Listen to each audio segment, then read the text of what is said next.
This is day 15, where I will be going over Li-Ming, and Lieutenant Morales. Li is from WoW. She is the niece of Chen.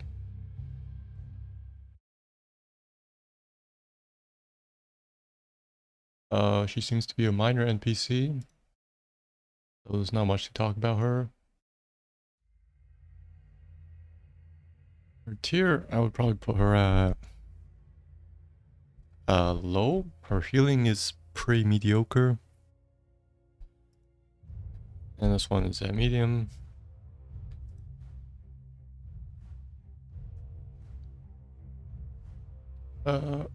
Li is probably the easiest hero to play because she has 0 skill shots.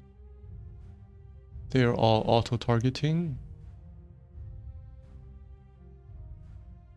And besides, W is a single target on an ally.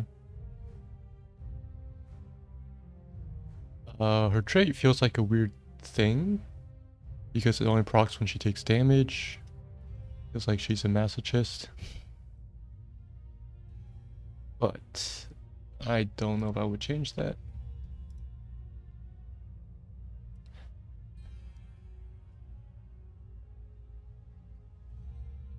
Her 2 heroics, one is a healing. It's mobile channel.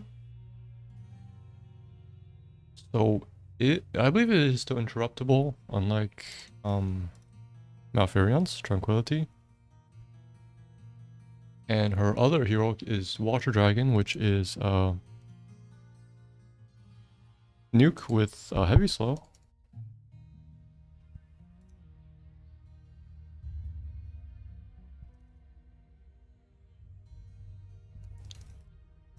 Her 20 upgrades. For both heroics, it literally doubles the effect. The healing, she heals 2 heroes at once. The dragon, there's an echo of it after it impacts.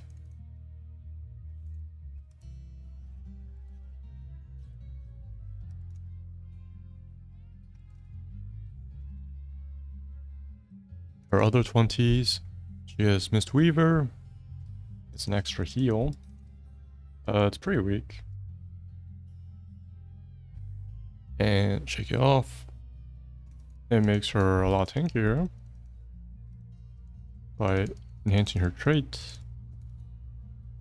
I feel like neither really deserves the 20 slot, so I'd probably change it up a bit.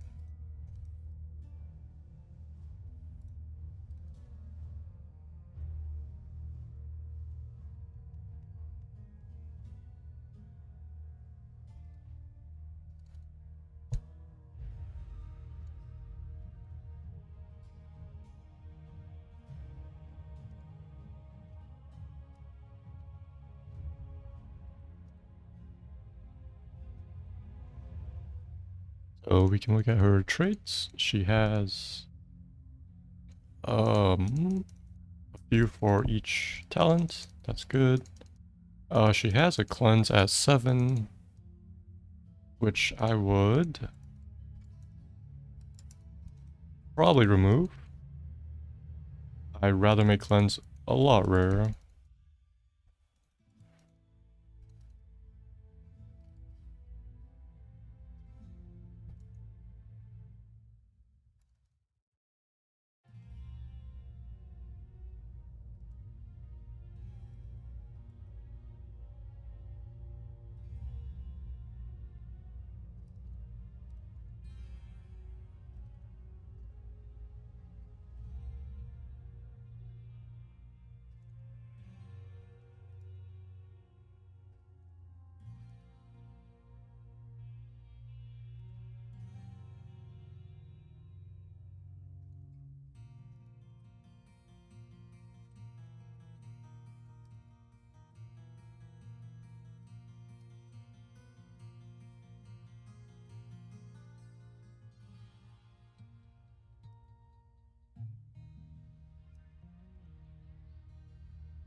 She actually has kind of like two healing abilities. Her second is also a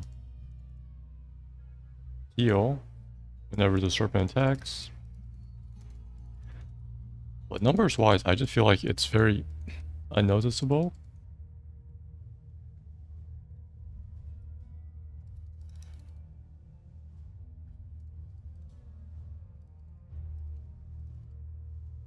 You can see it heals 20 per attack.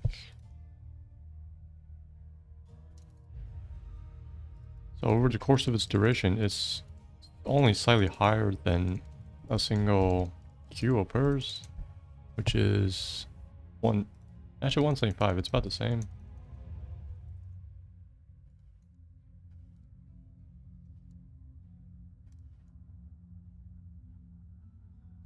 So since it is a healing over time and the ally needs to be in range of enemies, I would buff the values. Maybe by at least like 25%, maybe up to 50.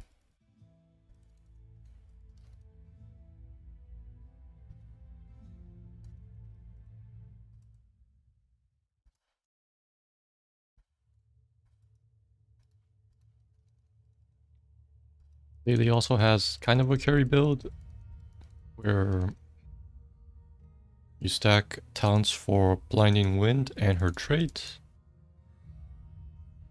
And she constantly has to get hit to get mana.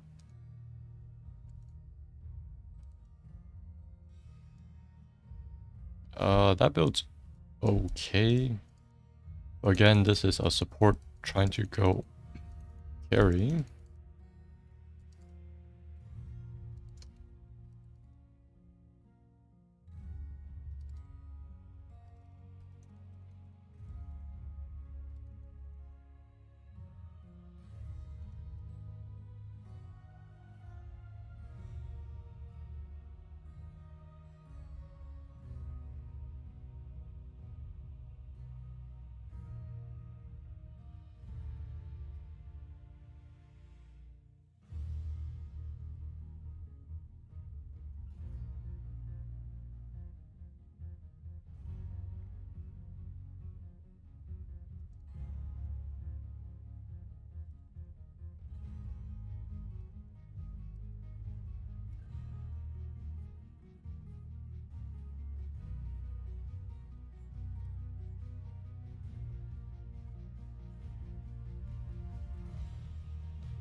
I was thinking of switching up her trait a bit.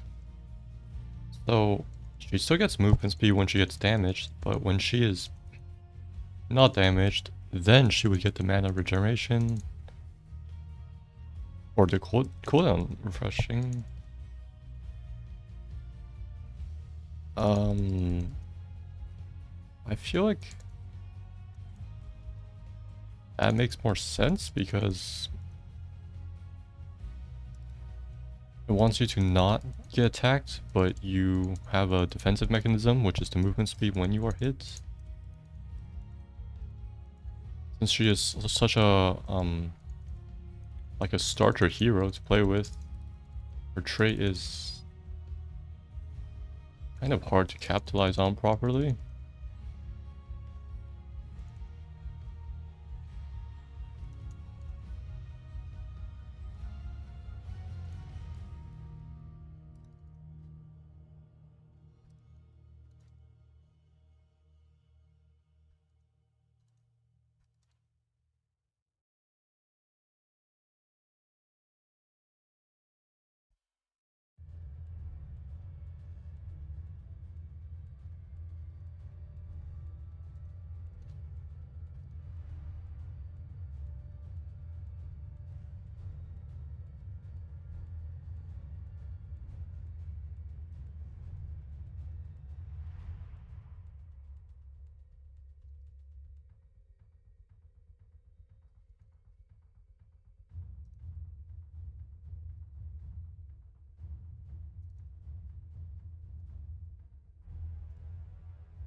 Yeah, I was also thinking of making the cooldown into mana regeneration like this thing.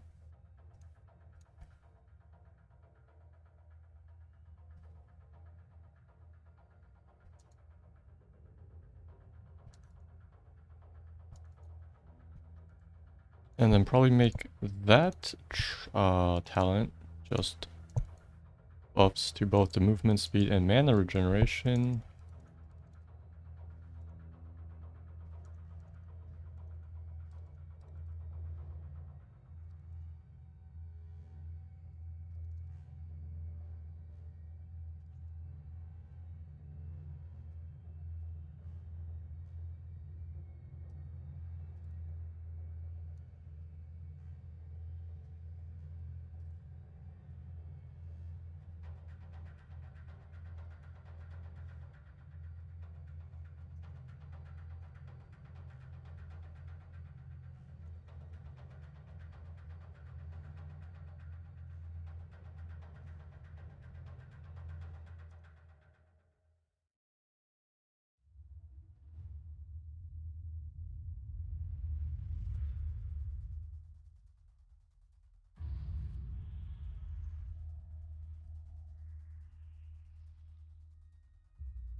So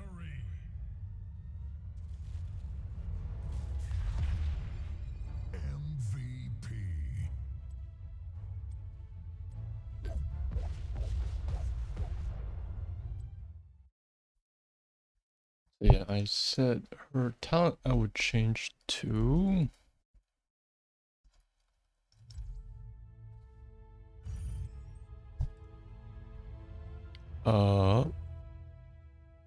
gain 10% movement speed for 1 second when taking damage, else gain 50% else gain plus 50% mana regen.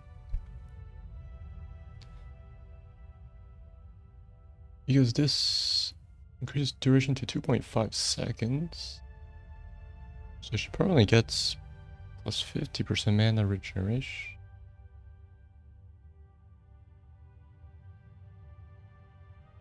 I also wanted to buff Cloud Serpent.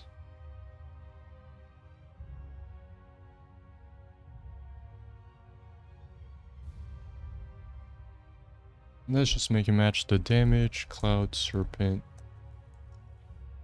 healing increased to 26.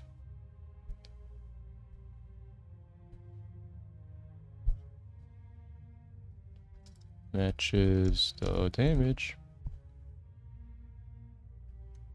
And then we have her talents. Healing Brute. Cloud Serpent. Blinding Wind. And Fast Feet.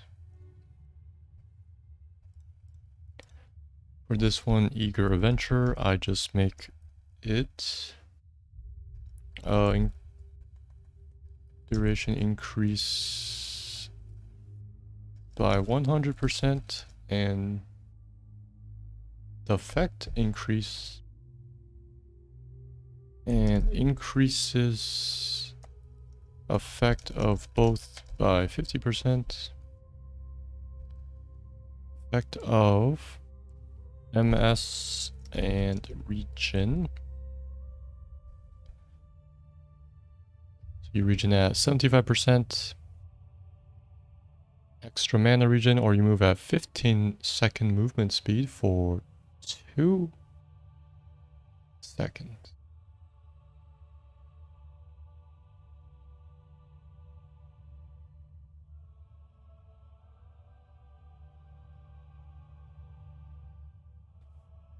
This one, safety sprint, I'll just remove the active part because I seem to be pulling a lot of actives for some reason. Maybe because I feel like I'm trying to just buff the strength of their base kit. So I would make safety sprint just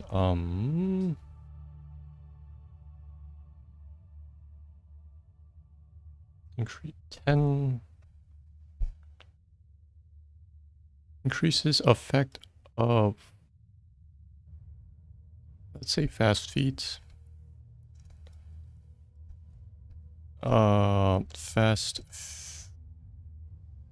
Let's say gain 10 armor when fast feet is active.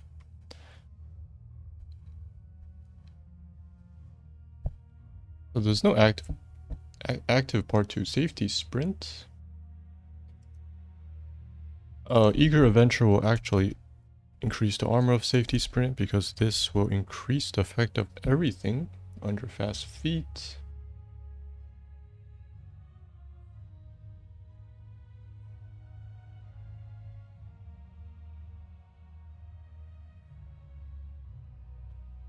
We can also have, let's see, this is armor. We can also have, yeah, shake it off.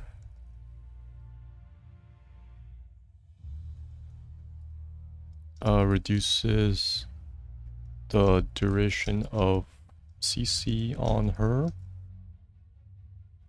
by, let's say, like 20%. So that can also be increased by Eager Adventure.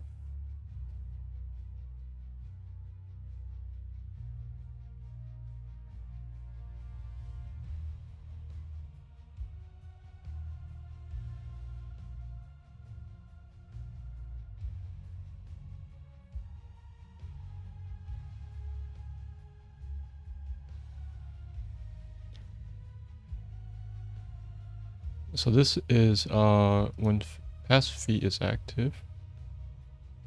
When non-damage,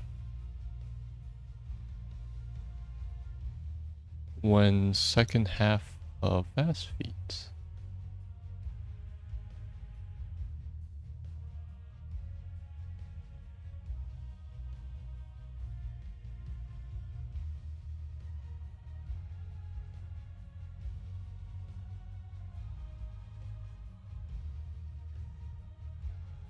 When fast feet is active, by not taking damage,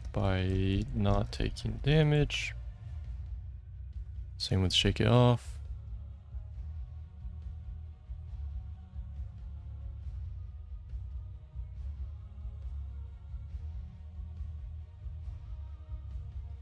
Active by not taking damage.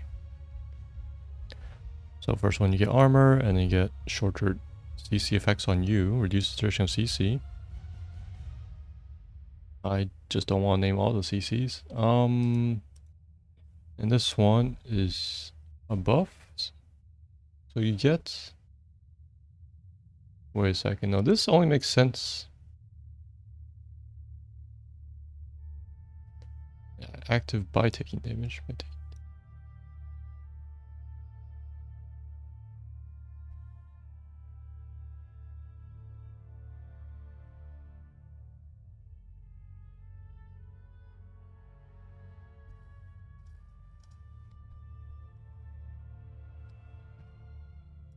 Okay, so you get the movement speed, the armor, and the CC duration reduction when you take damage, by taking damage. Else you get mana regeneration.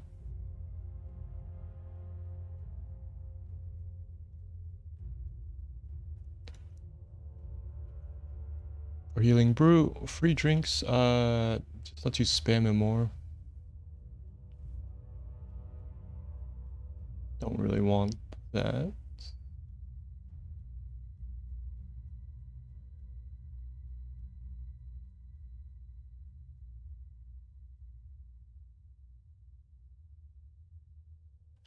Serpent sidekick also lets you spam it more. I would change this to increases cloud serpent duration by 50%.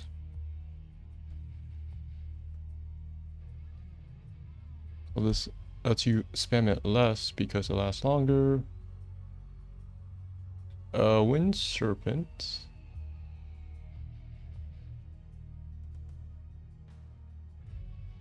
is fine. It has synergizes with her third, and the attack speed lets it heal more. It has lightning serpent, which, well, let me just check. I guess that calculator is slightly outdated.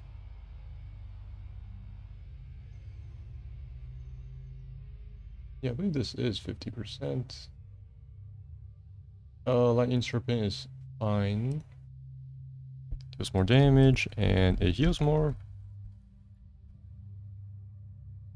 And this one, Blessing of Yulon.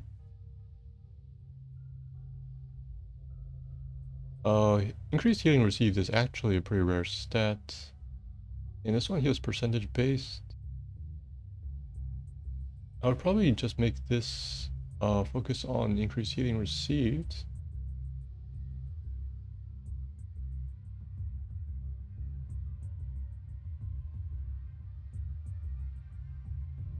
Like maybe a pretty big amount.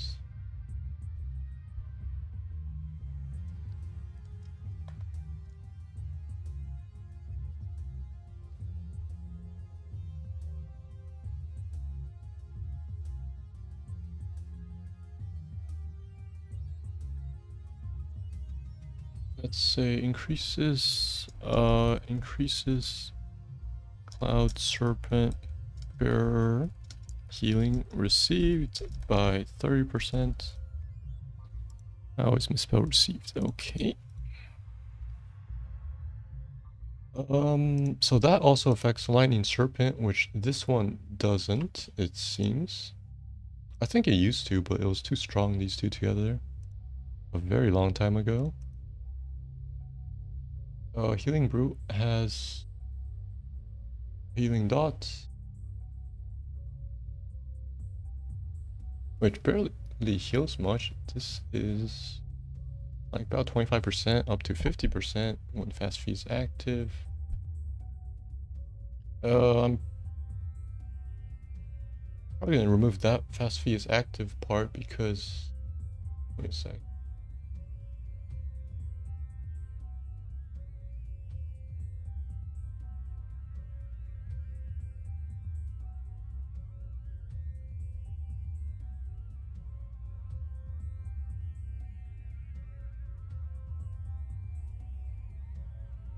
I mean, do I want the mana regeneration part? Yes.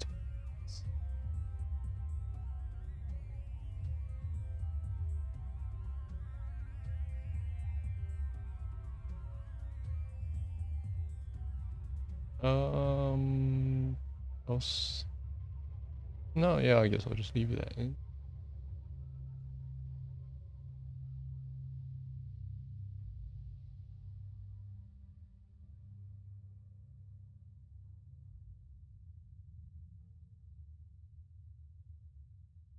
Cooldown's 4 seconds. We can, yeah, have 2 for 1. I'll just remove cooldown penalty.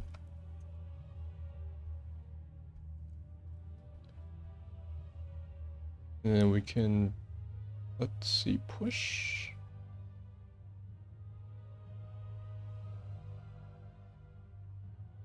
I don't know if pick me up applies to the over time. It looks like it doesn't.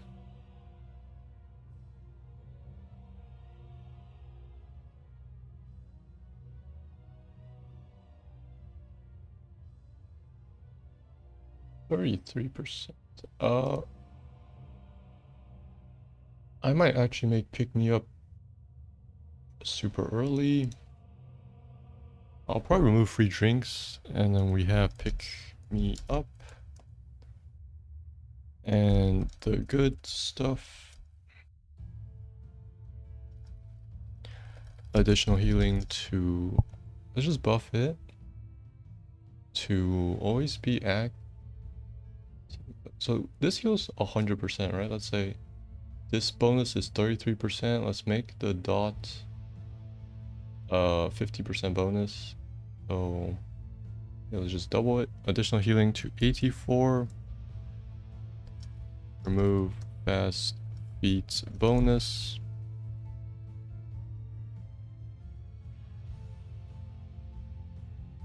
We have heal higher burst and healing over time effect, and we also have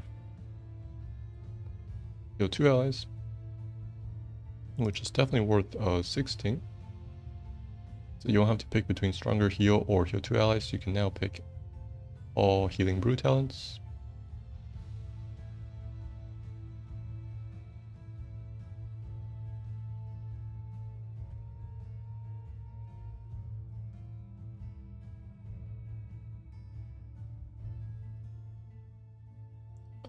Fast eager adventurer.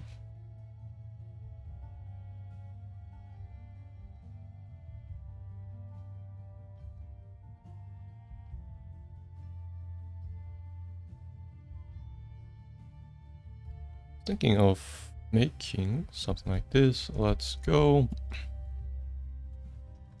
Fast feet is shared with allies. They can also trigger it. So that would probably be a 20 for a trait. So if any one of, share with ally heroes, they can also trigger it. So if any one of you, your person on your team gets hit, you all get these buffs.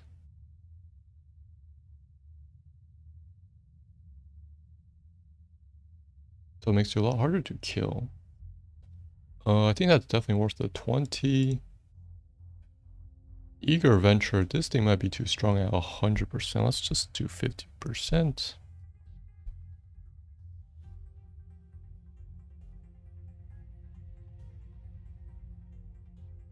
Increases effect of fast feet by 50% and duration by 50%.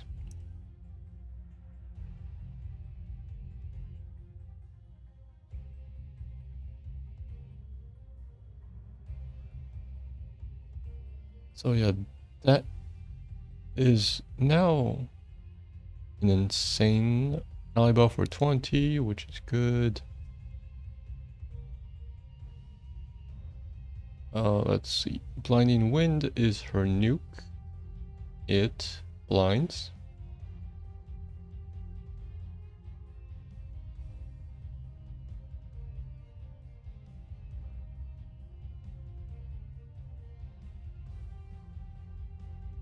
We have Surging Winds. I'll remove the cooldown bonus. Surging Winds. See, Spell Power actually affects healing, so she can heal more.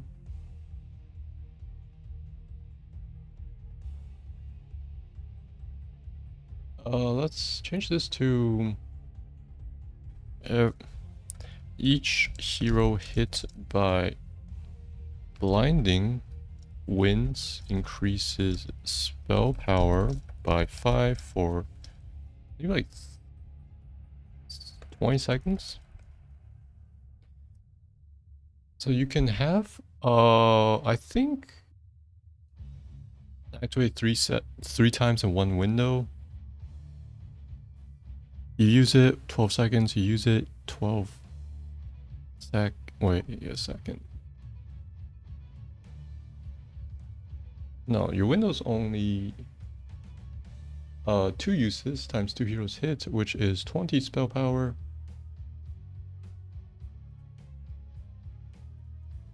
Stacks, obviously, let's stacks. I just mentioned that. Stacks individually, but let's just, doesn't matter mentioning that.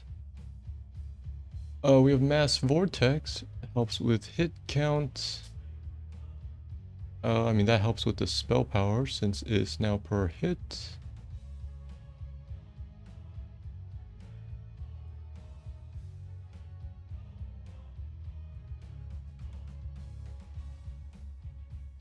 So yeah, you are rewarded if you hit 3 heroes.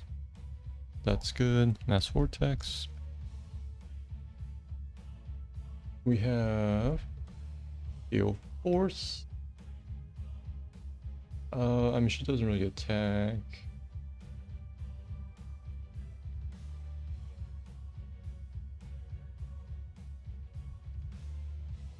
I think I would have maybe Hindering Winds earlier than Mass Vortex. That one can be kind of late.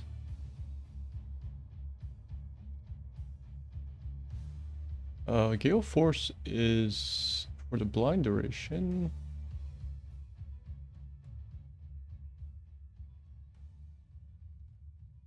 This is for the slow. Wait a sec. Are they 2 different parts? No, this adds slow.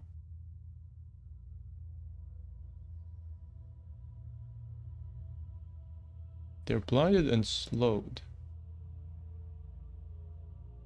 By 15% for 1.5 seconds. Let's maybe actually just merge the 2 talents together.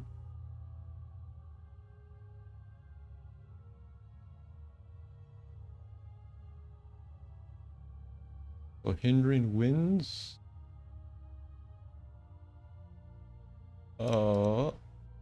Also increases blind duration by 0.5 seconds.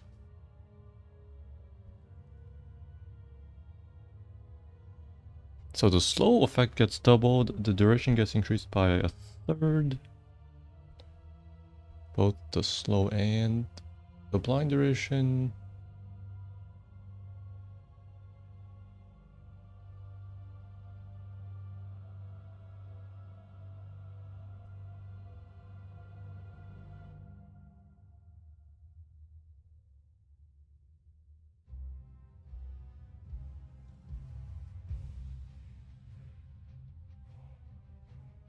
I have what?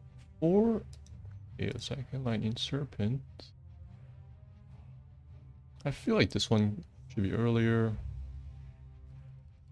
Let's see, this one's just duration. This one is movement speed, sure.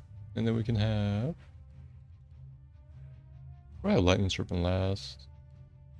This one can be... maybe earlier.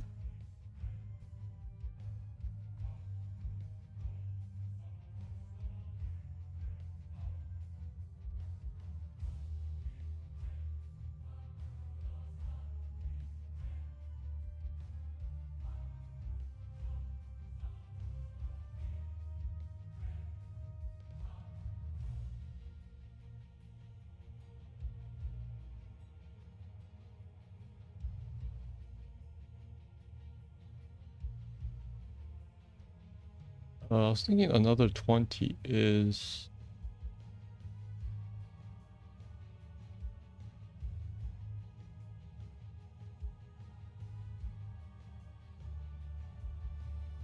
if she gets a permanent Cloud Serpent, or when she Cloud Serpent, it gives one to the whole team, kind of like Brightwing's Fairy Dust.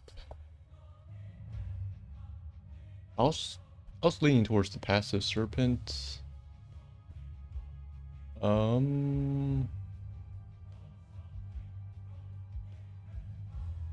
Yeah. I just don't know if the Serpent is that strong to be worth.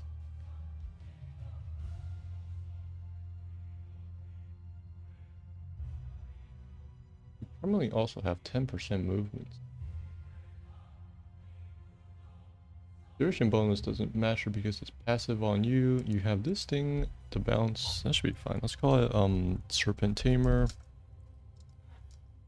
Passively have a Cloud Serpent following you.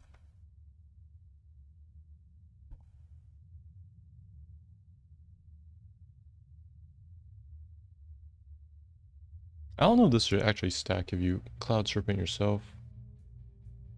What would happen?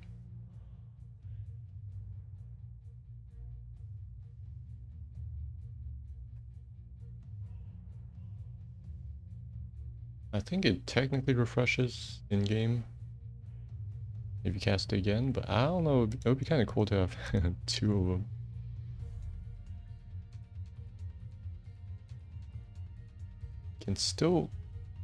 Can get a second through Cloud Serpent. Stacks with Cloud Serpent. Let's just say it stacks. Stacks with Cloud Serpent. Passively have a Cloud Serpent following you, stacks with Cloud Serpent. So you can actually have 2 at once if you always drop this on yourself. I don't think that's too crazy. You just deal some damage, some healing, and that's it. Okay, so we have what? We have a lot of Serpent stuff. With all like really minor effects. We have 8, 9, 10, 11, 12, 13, 14, 15, 16, 17, 18, 19. We can have 2 more. Her 2 ults are fine, I guess. They're pretty simple. Jug of 1,000 Cups. You can actually cancel it. Or if it gets interrupted, it has a shorter cooldown. The cooldown is based on how long it is channeled. So that was a buff. The 20s are, like I said, doubled effects. Cup of a million, Jug of 1,000,000 Cups is fine. And Double Dragon.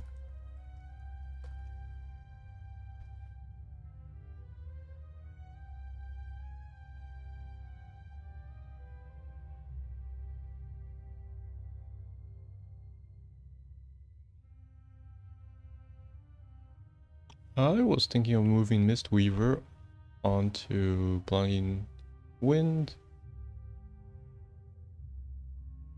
We would have that like maybe here-ish. Mistweaver. Heals nearby heroes when using Blinding Wind by 149. Nearby allied heroes.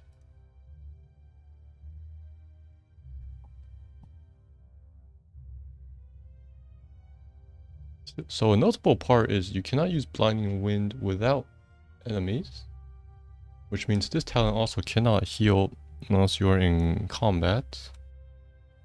I think that's okay, because she now has an additional heal there. I buffed the healing of Cloud Serpent a bit.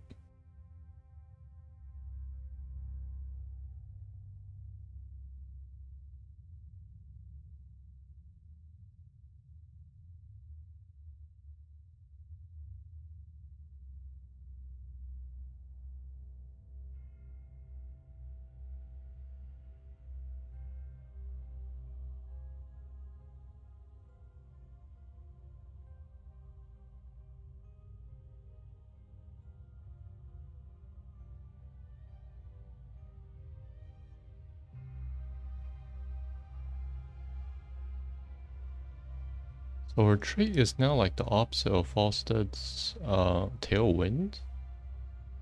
So you get something when hit. Do I want the mana regen? It feels kind of weirdly warded.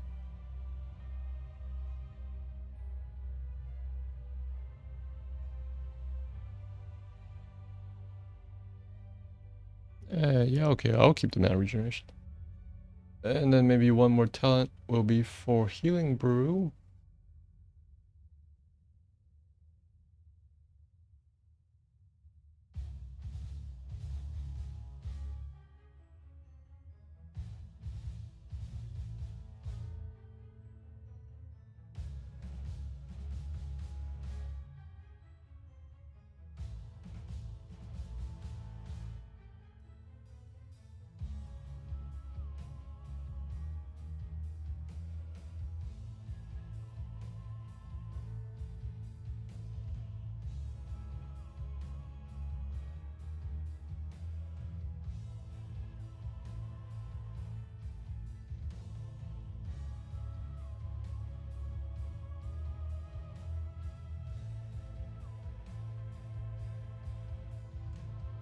Or actually, let's just start putting down things. We have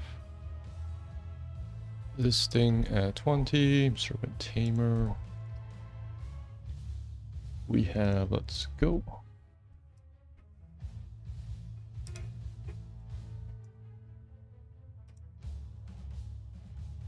16, we have the double heal. We have probably the buffed Serpent, Lightning Serpent.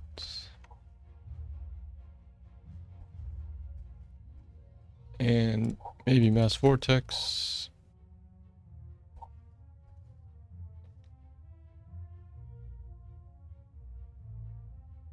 Mass Vortex actually. We have a 1, 2, 3. 1, 2, 3. Probably have Safety Sprint at 1. Pretty basic. An Eager Adventure at 13. I think let's put some more Serpent Hunts. Wait, we have what? 3, 3, and 2.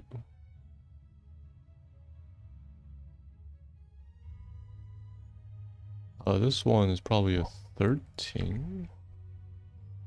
Extra healing. This one's pretty plain. Oh, actually, yeah, sure, let's make this compete with the extra healing.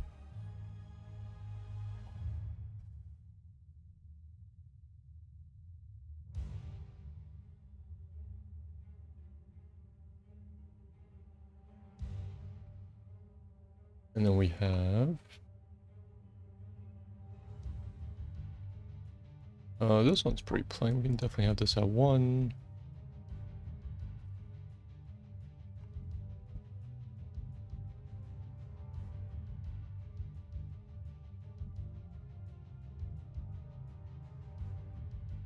So we have 1, 4, and 7. This one can be at like 7. Kind of unique.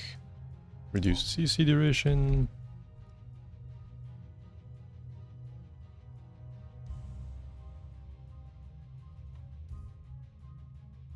We have 2 here, 1 there, 2 there. Let's see. Wind Serpent.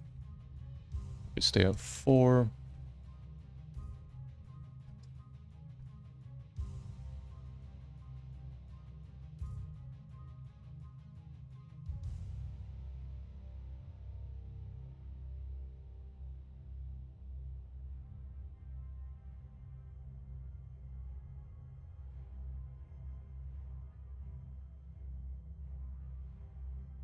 Free drinks. I'll probably just make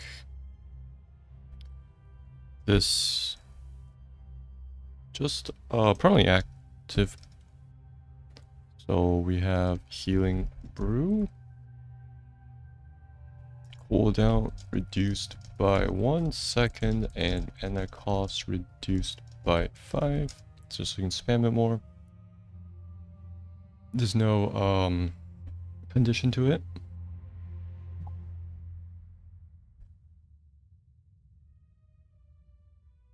So free, it should be like cheap drinks.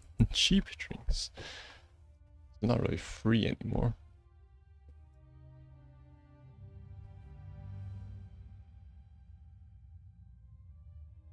So then with that we must have pick me up at 4.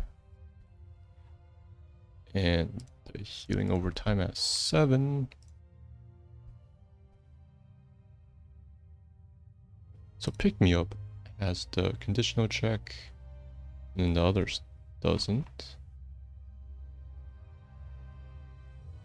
And then lastly we have these 2. Surge, which one goes first? Let's see.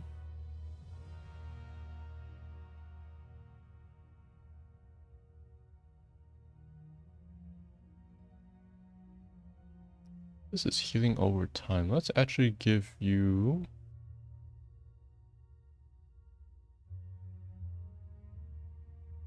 healing over time or stronger. Heal with spell power. So we have this. And hindering winds will be at 4.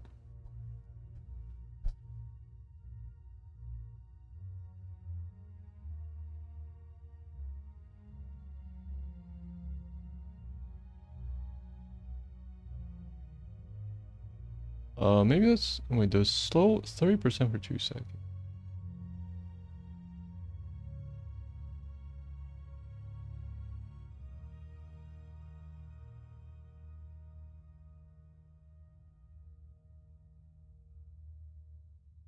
Well, it's very long. Okay, that's fine. So this is Li-Ming.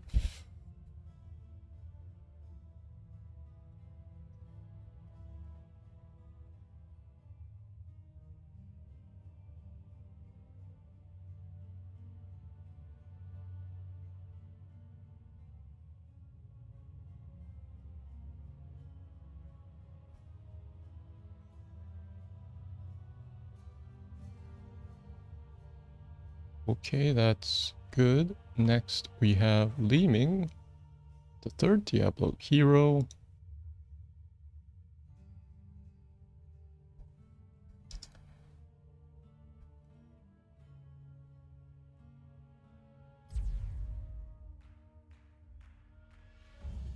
She is very notable in HOTS as a cleanup specialist because of her trait, critical mass.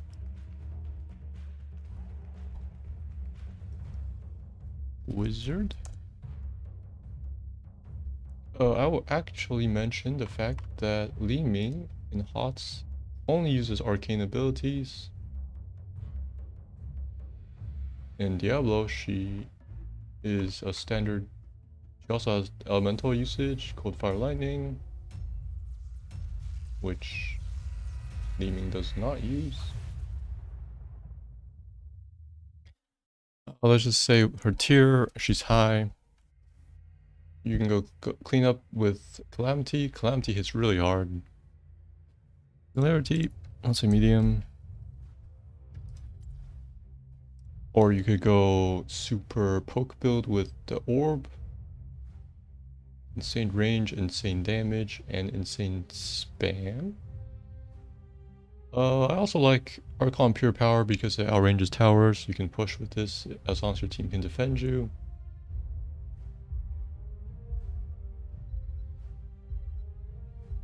We can look at her. Look at her heroics. I will show you. It's Disintegrate, which is Channeling Beam. That is supposed to increase in damage over time.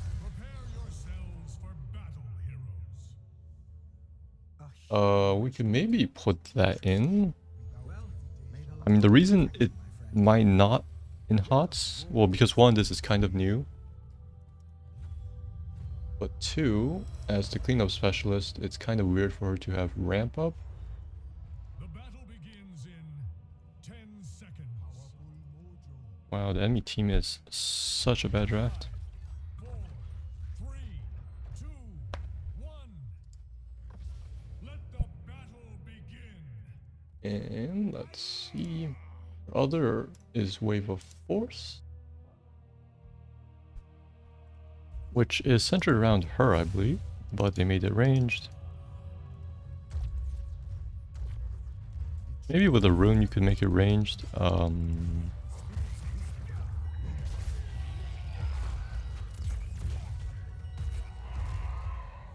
it doesn't look like it.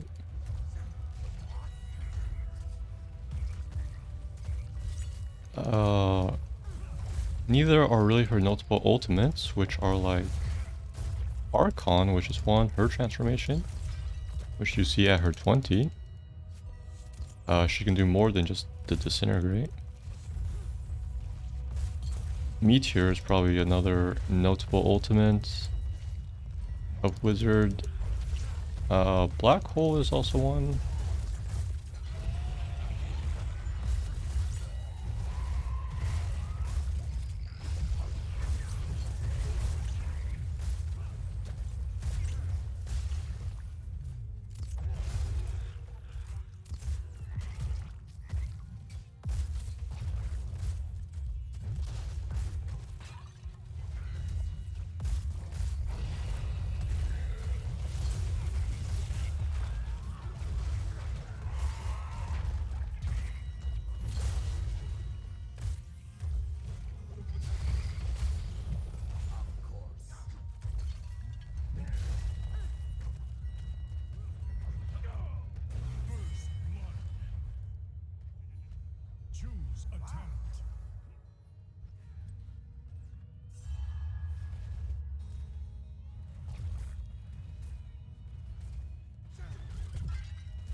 So for Li-Ming, I might not make her abilities as close to the source as possible because that might actually destroy her identity. So I will be cautious.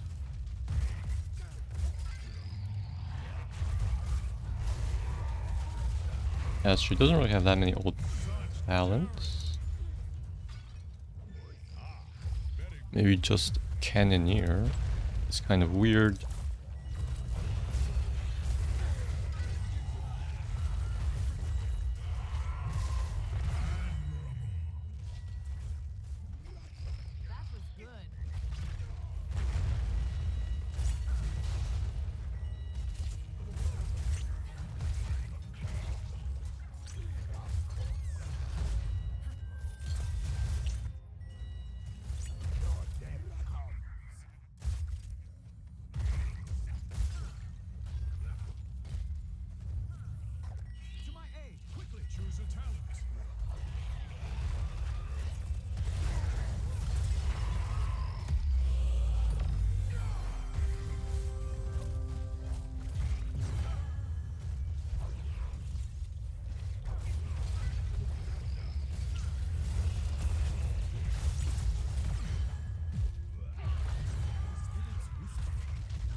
And let's see. The 20 upgrades for Disintegrate, Temporal Flux is one of her passives. It lets any arcane ability slow. This thing, Temporal Flux. And Repulsion is...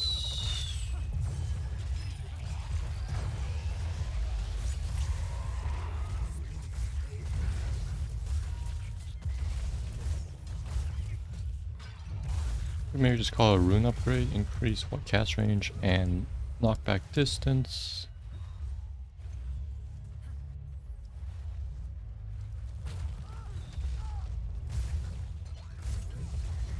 Well, there isn't actually a 100% equivalent.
She also, slow time is pretty notable on her, but we don't have anything like that in HOTS.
Look at, let's see, what's this? Her Tarasha's elements actually is super unrelated to Arcane. It's about using the 4 elements as you can see in the picture. So this passive actually makes no sense. And I think it's power corrupted by other things like like Orphea. We get a 60% spell power bonus. And Li-Ming's is super conditional. So I would definitely change this one. I like Archon. I might actually make that the Disintegrate 20.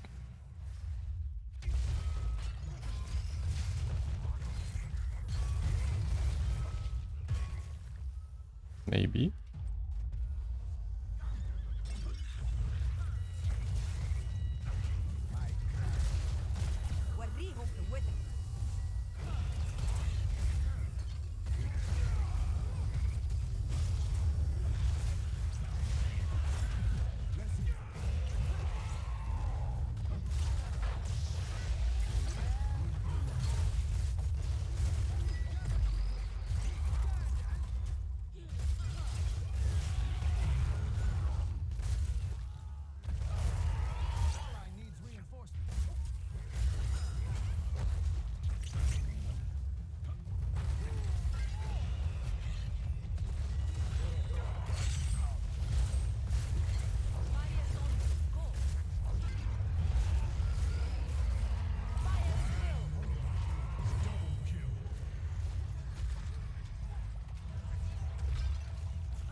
This is what the unformed land looks like. Yes, the attack and doing build classic.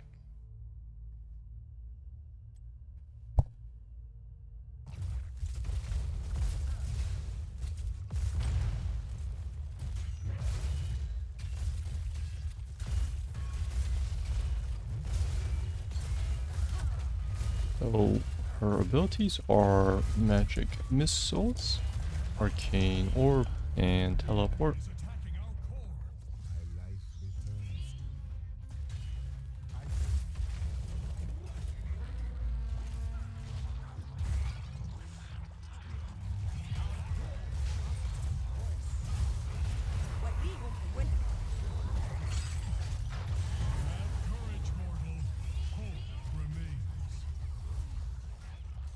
And the attack Zarya build, also a classic.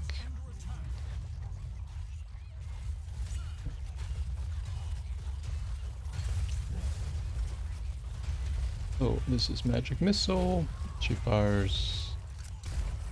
Well, we have 3 in Hots, which is like this one, except this one fans out. Really? Arcane orb is this thing. You shoot an orb.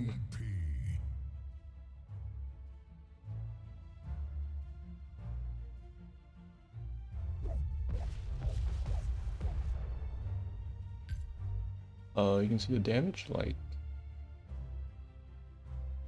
almost triples at the end.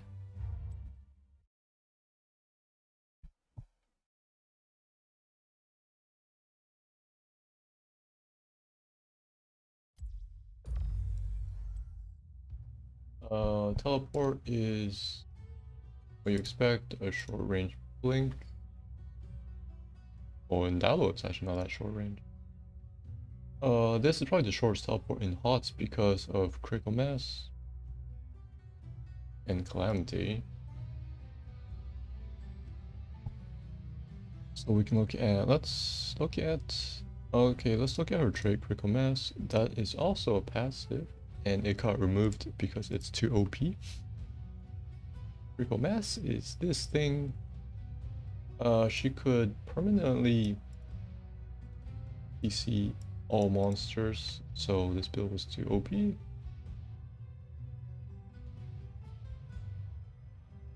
There's no way to adapt this into HOTS, so they did takedowns, refresh.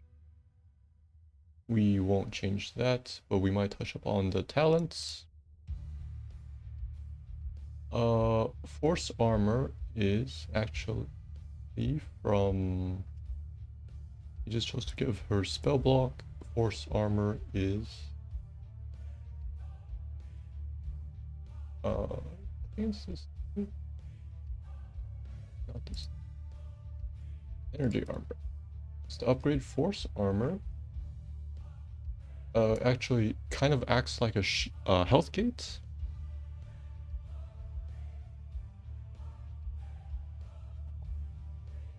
So reduces burst damage, which makes sense when they turned it into spell armor. But this should actually apply to also physical attacks, any attacks.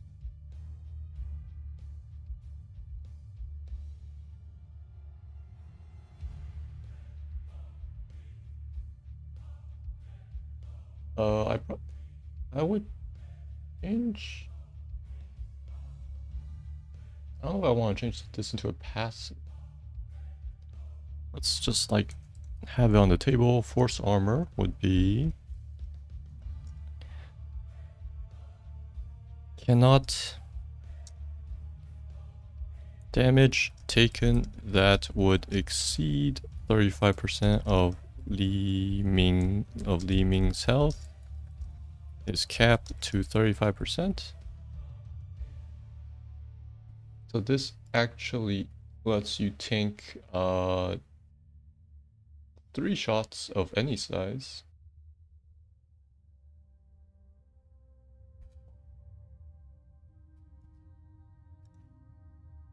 Anduin kind of has something like this. If he takes, I think, like 15% of his HP in a single hit, he heals like 8% back. The cooldown.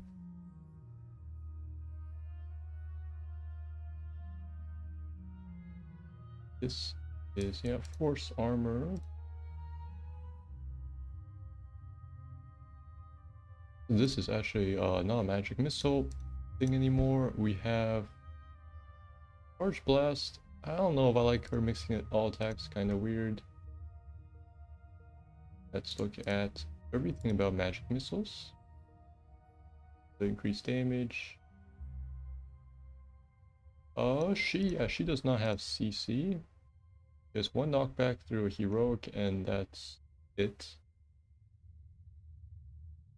Homing.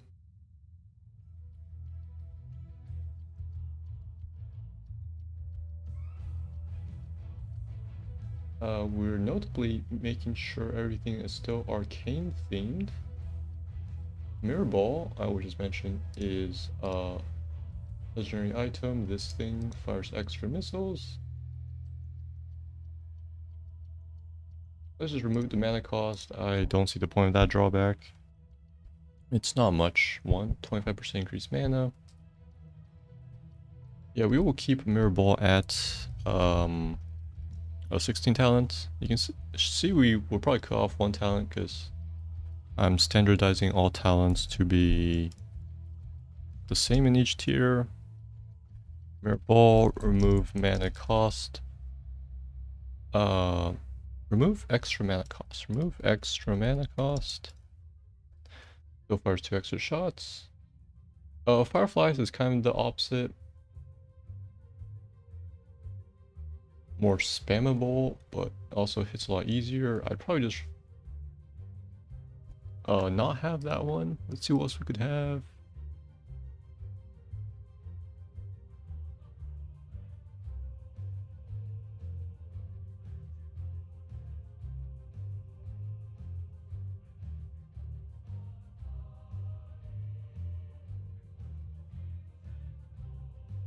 Triumvirate seems very interesting to have.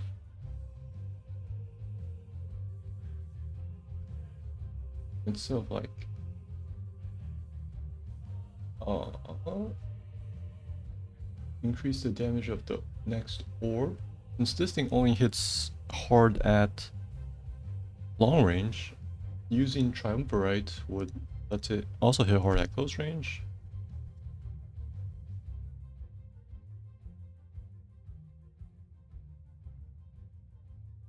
We have something like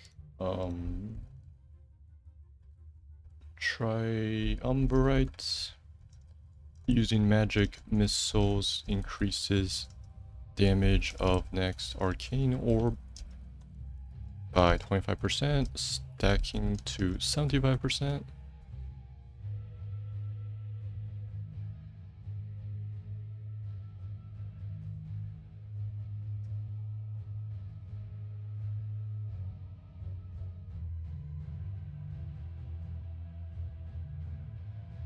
I think I was roughly having 3 for each ability.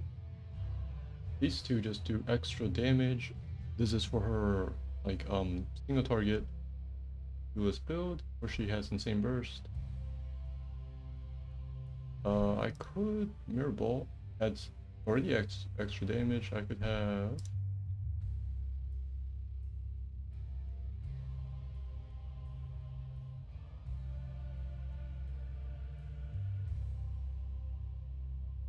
maybe something like Seeker.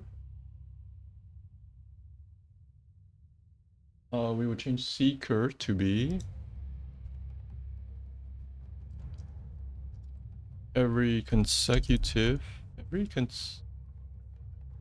every magic missile hit from the same cast. Every magic missile hit from the same cast deals 10% bonus damage. 10% bonus damage.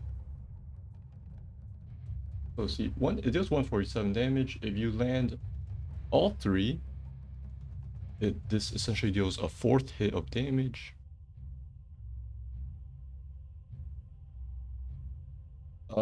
So let's make this like more, like 20%. So you have, the first one hits for 100% damage, the second one for 1.2, and it keeps going. So then the total of that would be 3.6 versus the old Seeker, which was about 4. But this one, if you add in Mirror Ball, you have plus 1.6 and then plus 1.8, which is a total of 700% damage. The old one would be 500 plus Seeker, which is 600% increase in damage. So this, maybe make this 25% damage.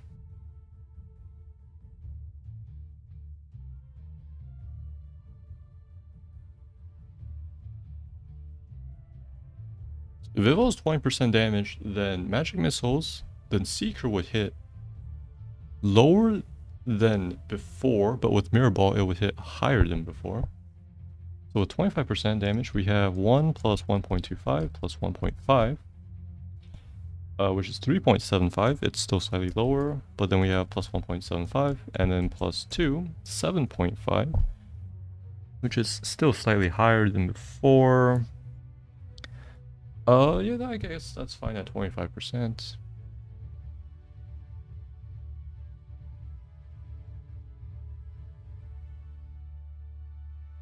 And then we see this stacks.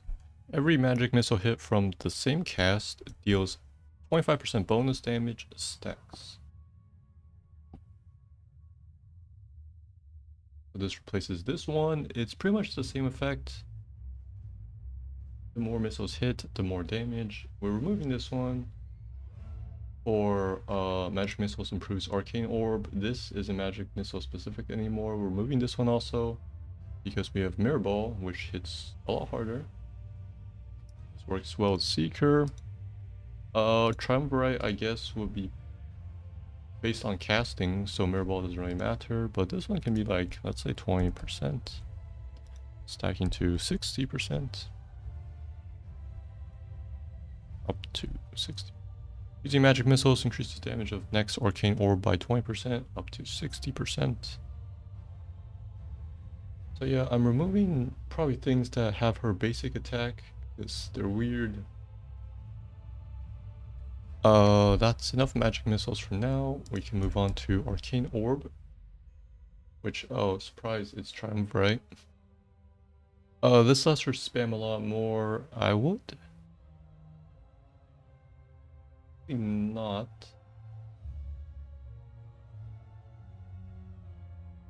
Have this in any way. Let's look at arcane orb.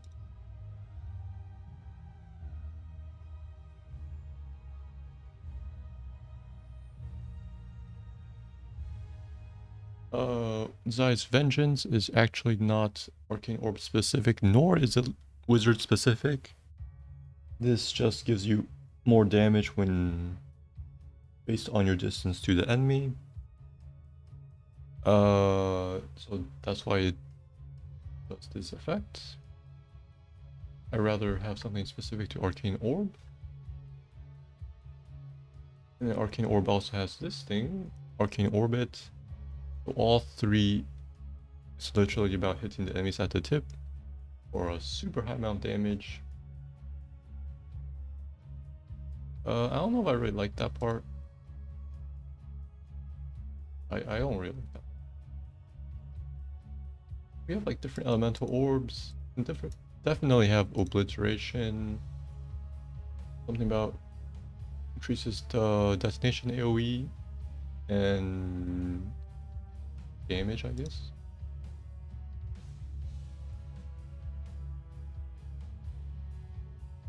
I mean, damage is kind of through triumvirate. Play faster. Wait, no. Explodes smaller.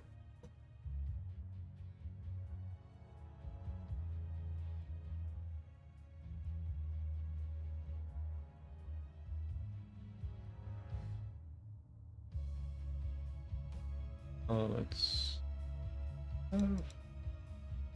explodes twice. Really?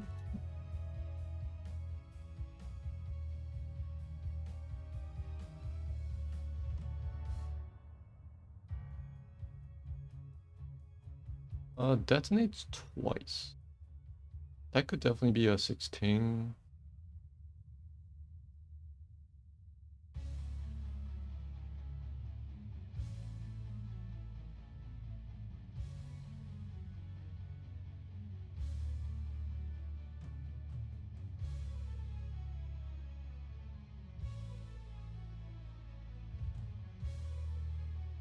I was thinking of having, let's see, this one.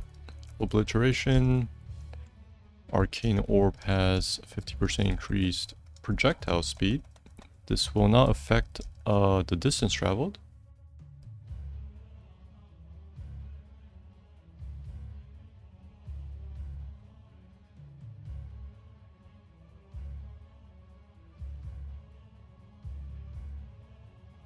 And I guess we won't have drawback. So this can definitely be like a level 1 talent. We have Unstable Scepter. Unstable Scepter.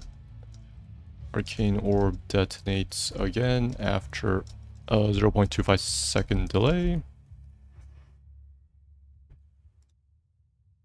This is a 16 because it's a duplicate of the spell. Very good for sieging.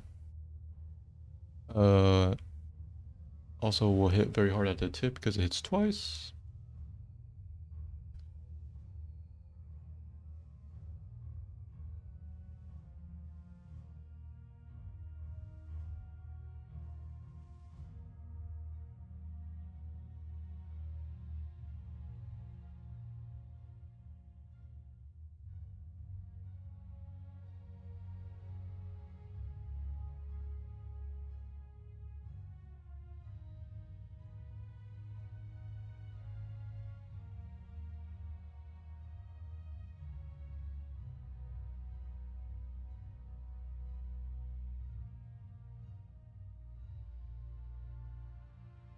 For the third talent, it's always about range and damage. Well, actually, only this one increases the range.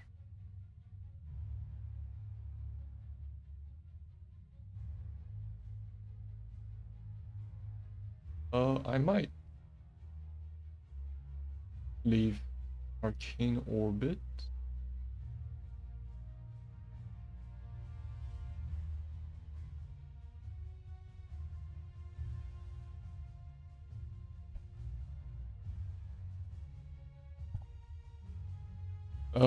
But just have travel range, not increased damage. Oh, actually, no, the increased damage doesn't make sense. No, let's just leave Arcane Orbit.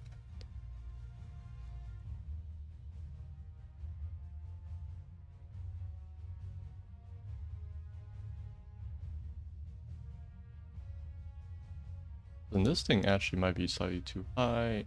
Let's say like 15% damage up to 45?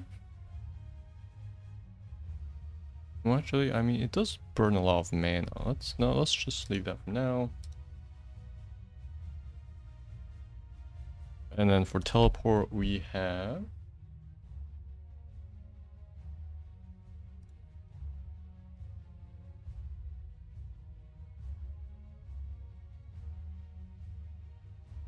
Ether Walker, which is this item. This one removes cooldown, costs mana.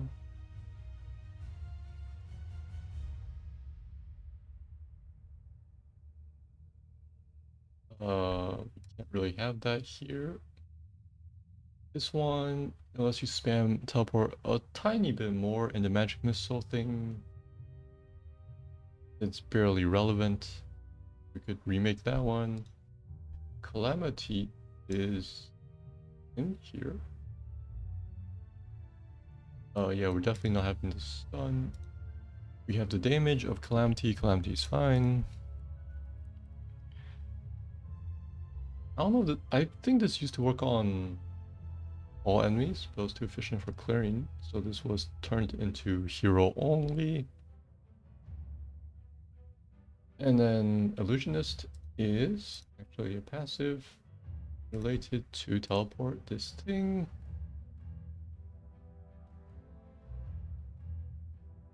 Resets the cooldown. Which we have this thing.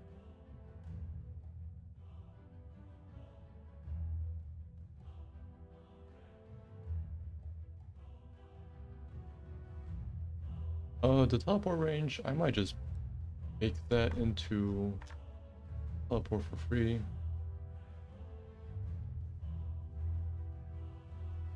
Because it's not actually short in Diablo. 50 yards is pretty much anywhere in the screen.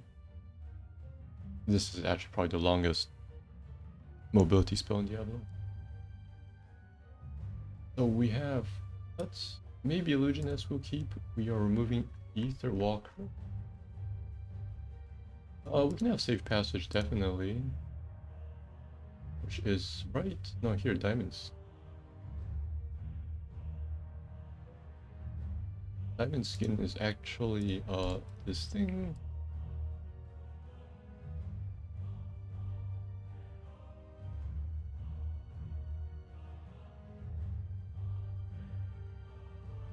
So yeah, this is, let's her go in to clean up and make sure she doesn't die. We could change this into Safe Passage, which would be 25 armor for 2 seconds.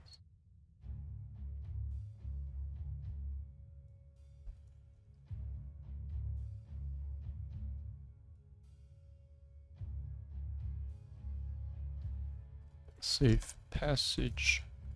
Gain 25 armor for 4 seconds after using teleport. Reversal. Zerto has this.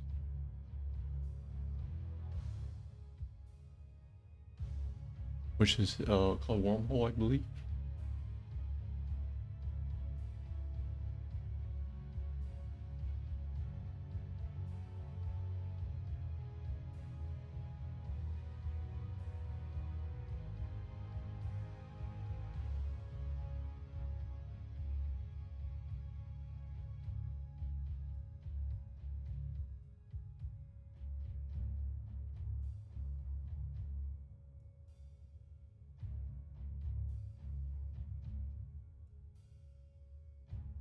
Kind of weird on her because she can spam teleport offensively with Calamity.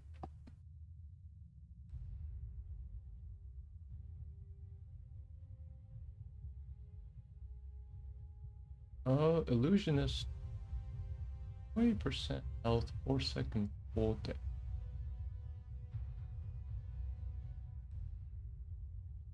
The reason it has a passive is so it provides something when not being triggered.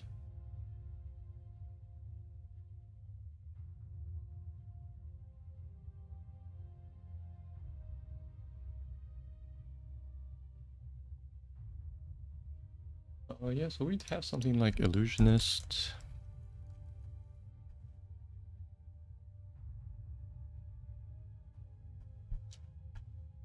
Let's just change this to threshold to 15% of health.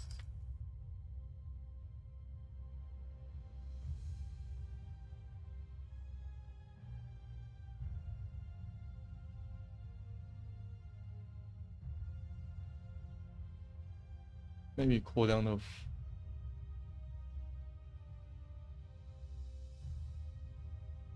something really short.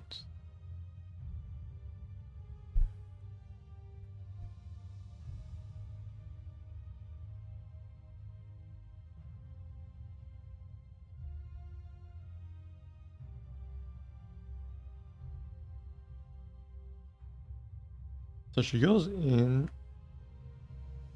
If Illusionist triggers, she can easily get out. Threshold drops down, easier to trigger. It has a pretty long cooldown of 4 seconds.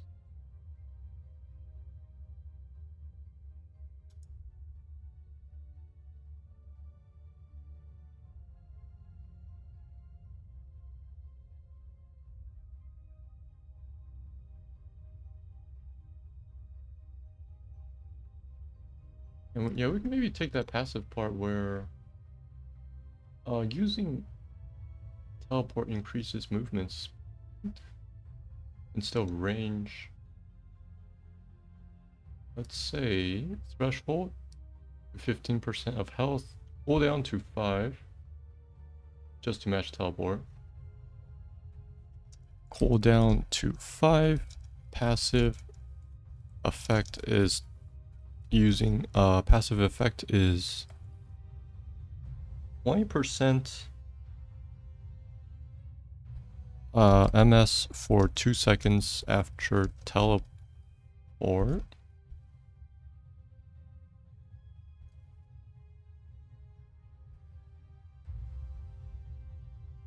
Passive effect is 20% MS for 2 seconds after teleport instead of the range. Just so it matches Illusionist more. I would, yeah, just make teleport range increased by 50% as baseline 4 to 6.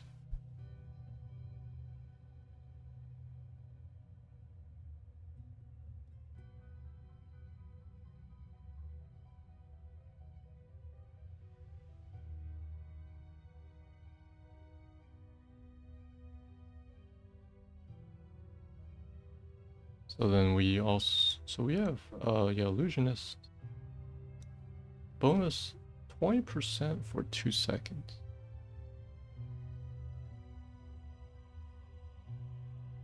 40% uptime I think is fine. I don't really want to approach horse levels of speed.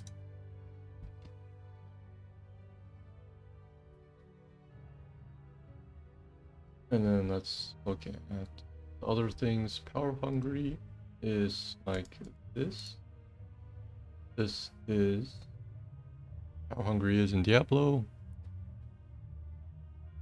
I kind of made this for Chaos, so and this doesn't really match Diablo for Li-Ming, so I might change that around.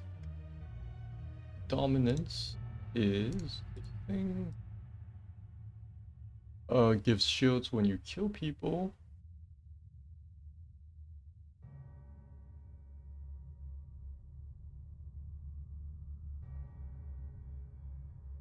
You can get, let's see, 20 what?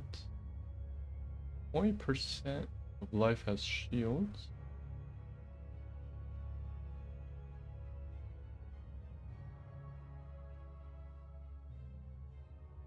Yeah, I probably changed dominance to be shields because I took away the shields from this and made this into armor. But we could still have dominance. Takedowns give 20% shield. Actually, what would it's supposed to stack? Let's say 20% shields for 3 seconds.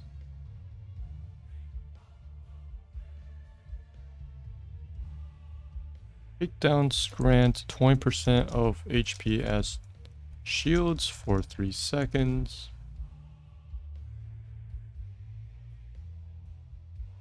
So you can go more offensively because shields is like a buffer to HP. Refresh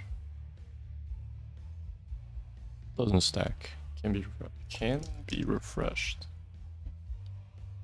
Takedowns grant 20% of HP as shields for 3 seconds. Can be refreshed.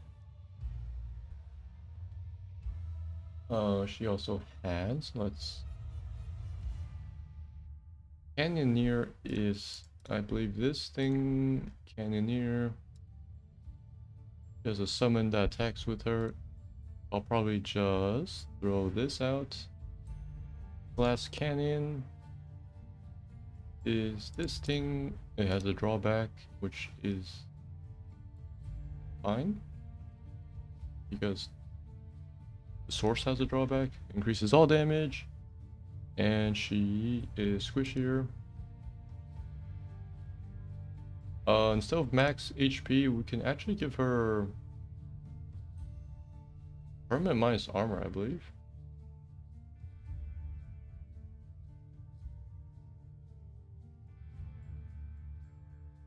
We can also increase all damage, so that would affect attacks, but it doesn't really matter because you already attack.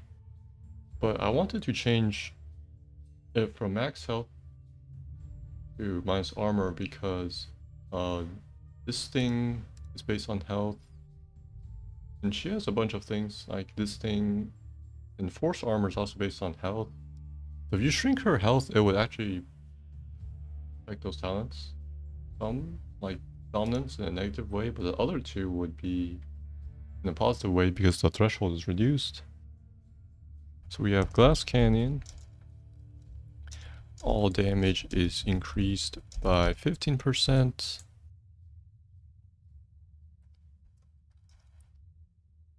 But minus 10 armor.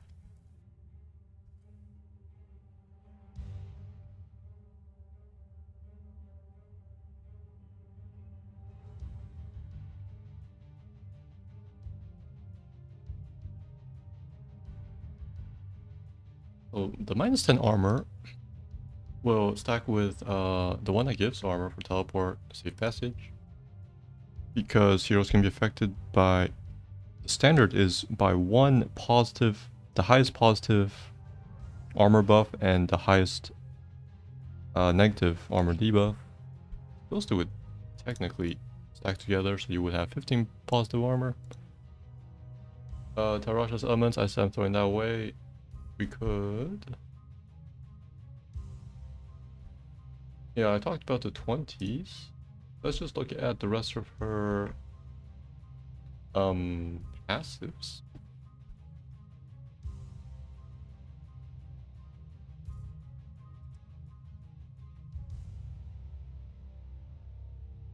Blur is just armor. Location, just cooldown reduction. Glass cannon. 1 mana. This one's mana regen. Went over to that. These are the elemental ones, which we will just skim really fast because we are pure arcane. This one, she gets shields if she doesn't take damage, which sounds good for a glass cannon. Of a hero. So, maybe? Temporal Flux. I was thinking of moving this onto all damage, because all her abilities are arcane. And definitely reduce the slow. This is what, 60%?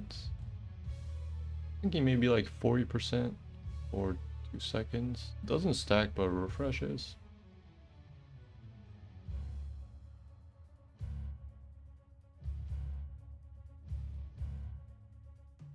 Or maybe heavy slow but very brief, which is the feel of this one.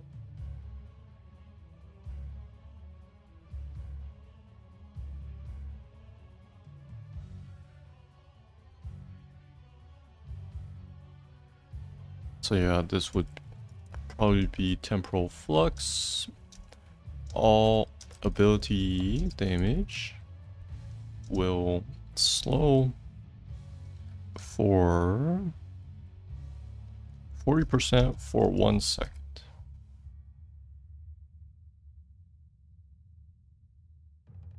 So yeah, this one actually has a build up. Mine won't. It will apply to all your spells. It will include Calamity, I guess. Slow doesn't stack, it refreshes, so Disintegrate is pretty much a permanent slow.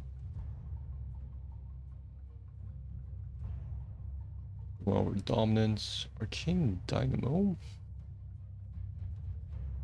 is about casting different spells. Well, Anomaly is her Resurrection talent, which we won't have. She gets shields. She's a lot about shields, actually. She just mitigates damage before she actually loses health. She gets stuff while standing still.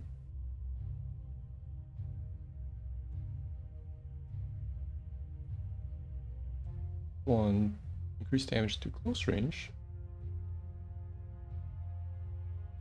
And elemental exposure, you can see that picture is a copy paste. And this is related to using all the elements, but she doesn't have. So I was thinking of moving this to a generic 20. Archon Pure Power would be into the Disintegrate 20.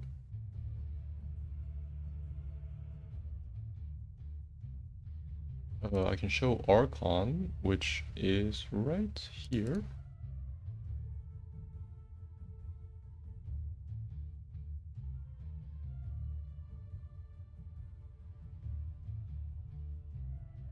It's a transformation that has the 20 though. This is really spammable. You can briefly go in and out, but you cannot use other abilities. So that is kind of a change.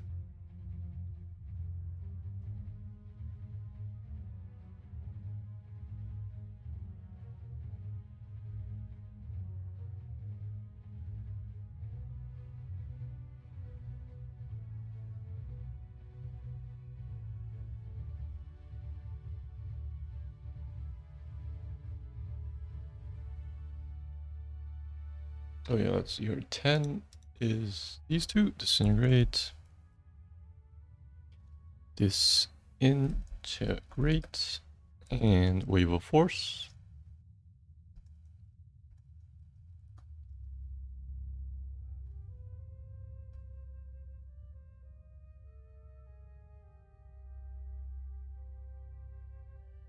Knocks away all enemies. I might add like a very brief stun for this just so it interrupts some things easier. His knockback does not interrupt mobile channels. Actually, that might be too easy to land. Let's just leave like that. We have Archon Pure Power as the Disintegrate upgrade. Archon Pure Power is the requires Disintegrate. We would have probably Temporal Flux here.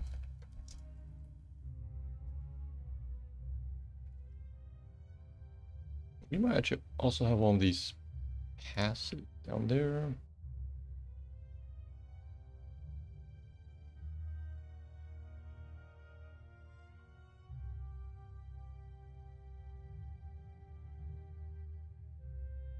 I mean, Force Armor does sound... Would you ever get bursted? 35% is actually, feels like a really big amount. Look at her health, 400 damage hit. I mean, it's not impossible. But that's also usually reserved for like heroics and stuff.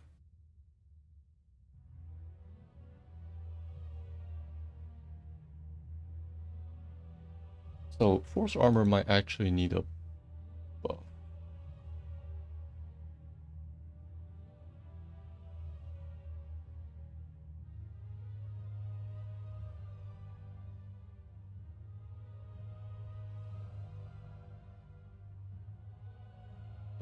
Let me just go over Wave of Force because the 20 upgrade is pretty boring. Wave of Force is over here.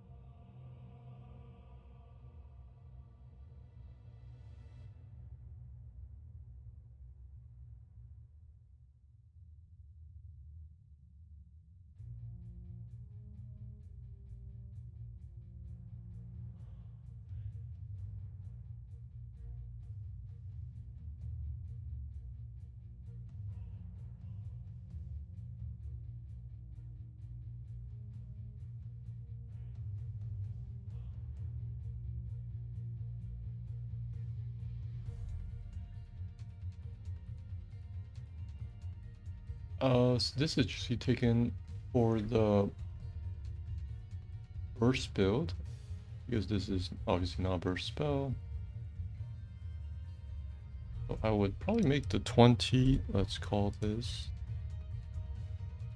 Arcane Attunement. Wave of Force reduces spell armor by 20 for 4 seconds. So this will help burst more.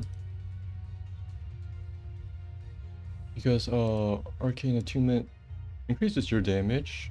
I kind of have that with like Triumvirate or something. So I will make this reduce the enemy armor, which is pretty much the same effect.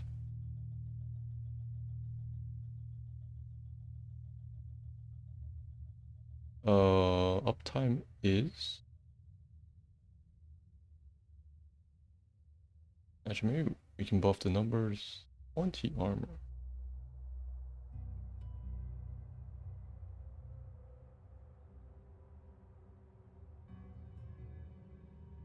At least 25 for 4 seconds.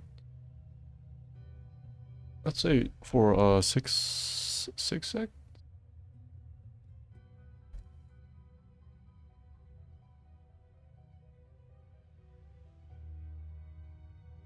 Because I'm just thinking of Orpheus. Hers is like 50 armor, which is insane. Well, I mean, this is just spell armor, though. You can drop this pretty early. You don't have to, like, burst them. Because it lasts 6 seconds.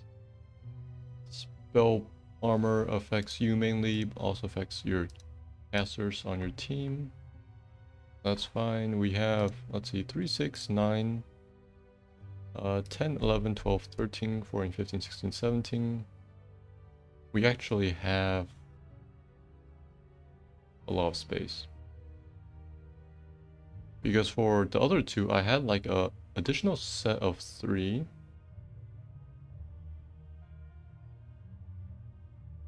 For, one for their trait and one for their, like you pick one law, you pick one ally.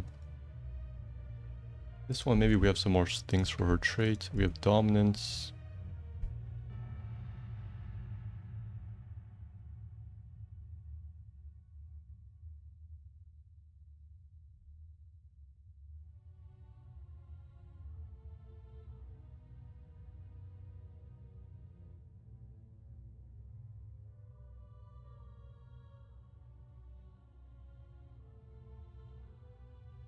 Her trait is also a passive, which is kind of weird to make too many things for her trait.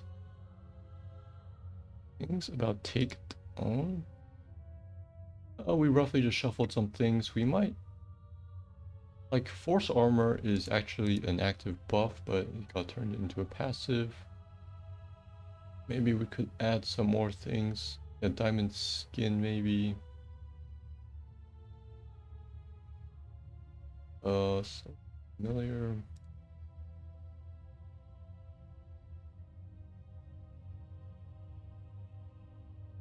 This is a burst of damage. We can have attacks just do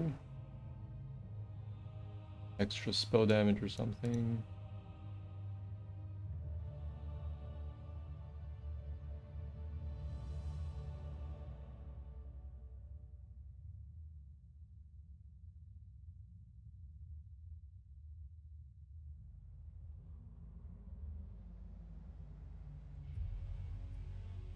Yeah, so we kind of leave in Canyoneer. Attacks do,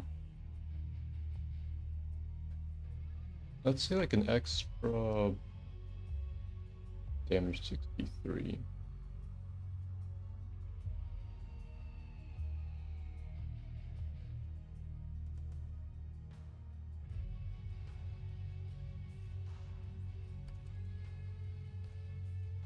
Let's say 75% of that. And she gets that constantly, so attacks do a bonus. Attacks do a bonus 47 spell damage.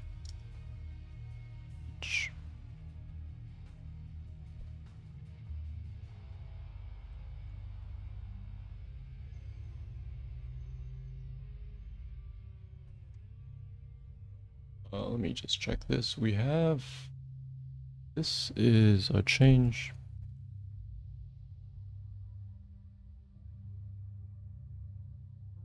It's new.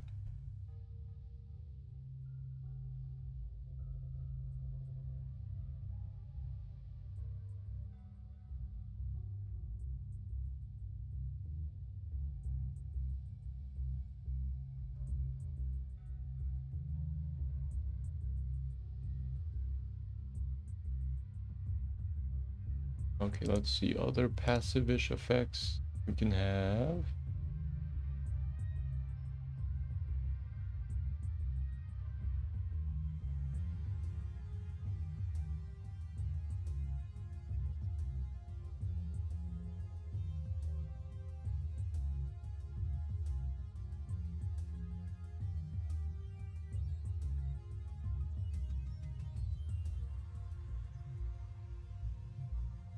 Enemy hit by any of the wizard's attacks. Restore up to 3 arcane power. Attacks in Diablo should count spells, so we can say Dealing damage against heroes. Restores 1 mana. Restores 2 mana. Restores 1% max mana. 5 mana.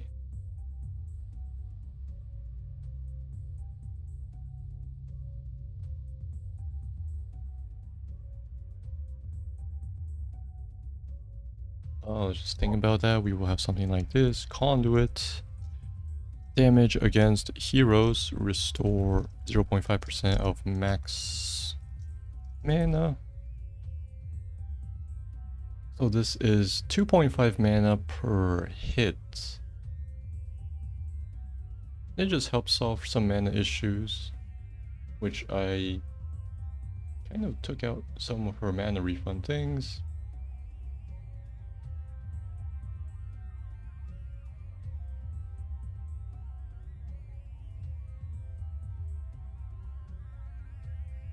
So we have what, 5s, what's this, 3, 6, 9, 10, 15, wait a sec.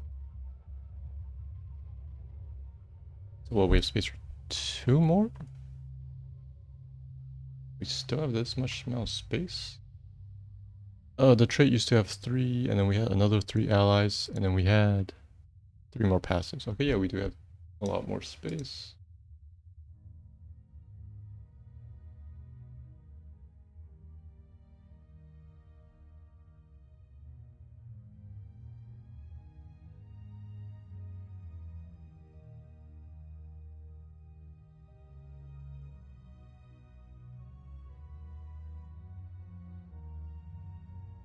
So these 3, we can maybe put them together because they're like, you pick 1 buff. Or in Diablo, these are 3 different buffs actually. Energy armor, familiar, and magic weapon. So we can put these together. Maybe have some more passive like things.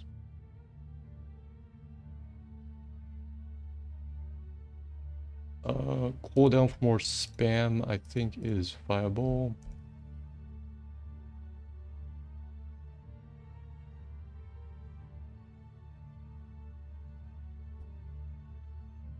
All cooldowns recharge 20% faster.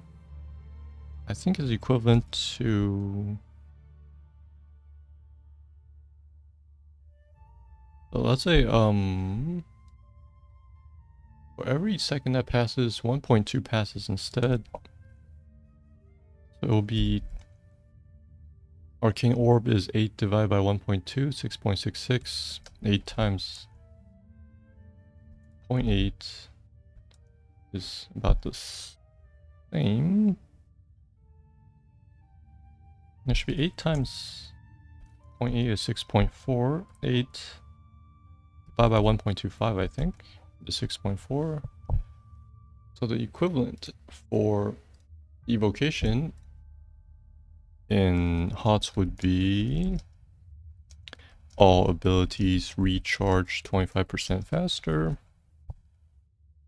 All abilities cooldown recharge 25% faster.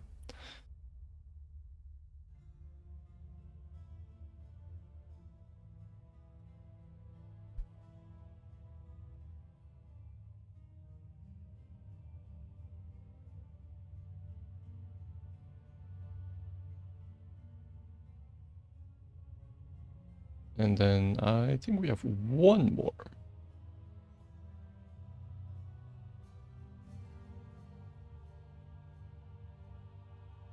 Maybe one of the mana talents, another one. Increases max mana and regeneration.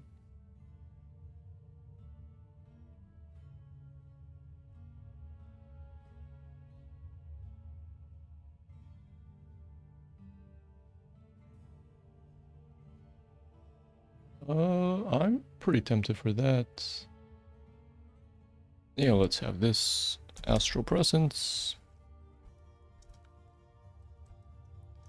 Increases maximum mana and mana regeneration by 20%. Presence increases. Maximum mana and mana regeneration by 20%.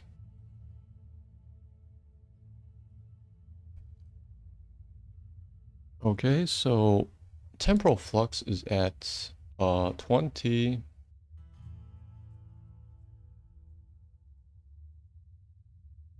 Maybe evocation is at 20.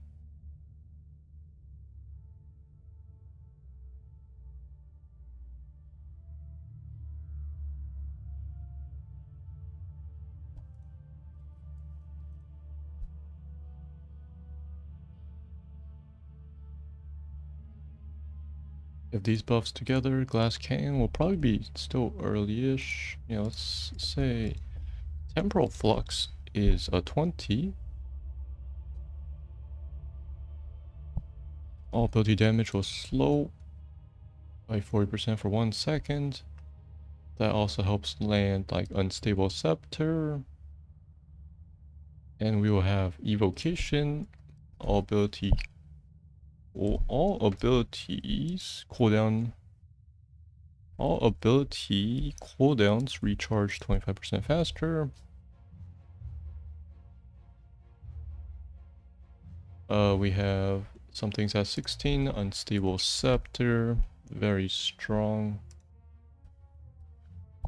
Mirror Ball definitely also stays at 16.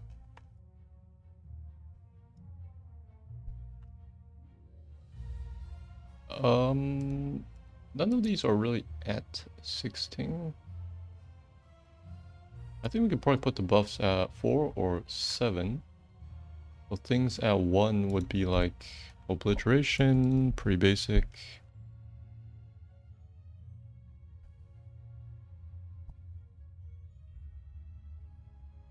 And then we could definitely have a teleport talent, such as, yeah, sure, Safe Passage.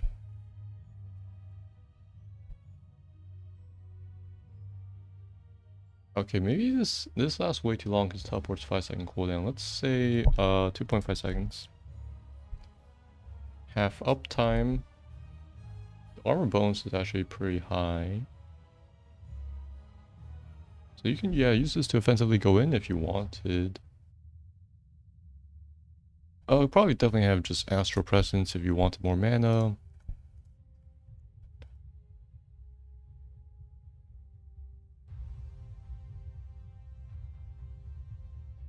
And then 4 was probably going to be these buffs. And 7 would have been...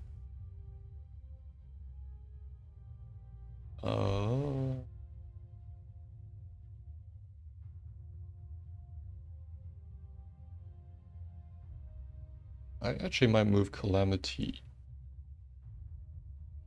somewhere far.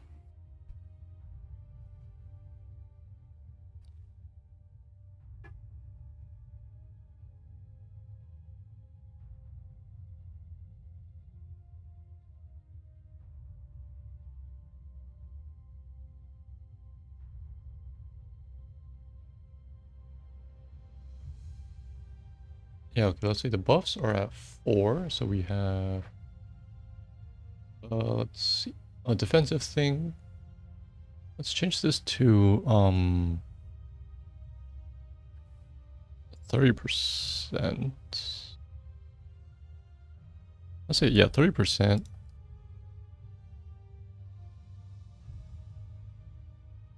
Illusionist is at 15.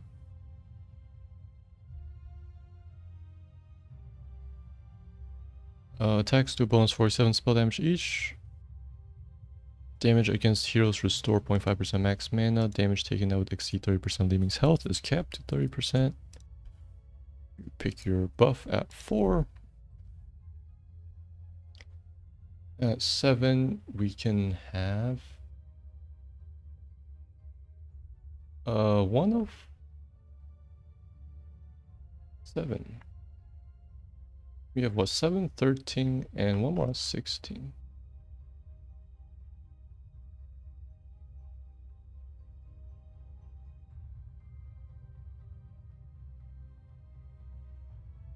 I'll probably have these two compete against each other because they both affect arcane orb damage. This one lets you actually do a high close range arcane orb damage.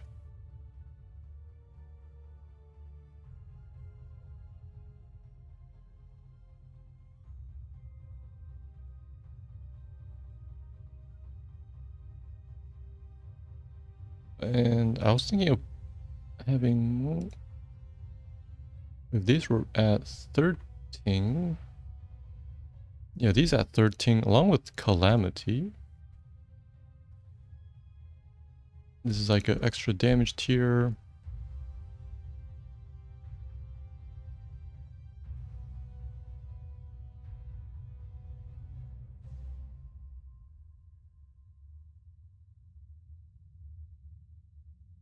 Because Glass Canyon will actually be pushed to 16.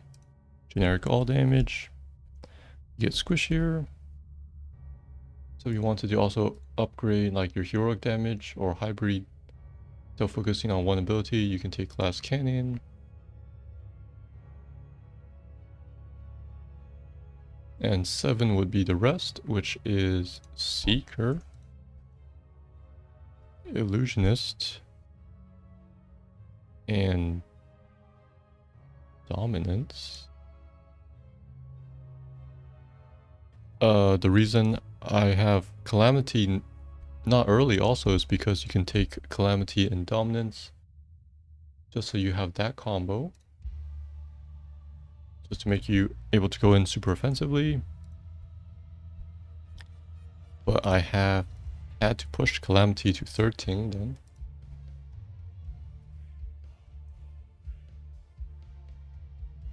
So if you wanted to go in super offensively, you can take Safe Passage. Maybe Force Armor, just so you don't get bursted. Dominance.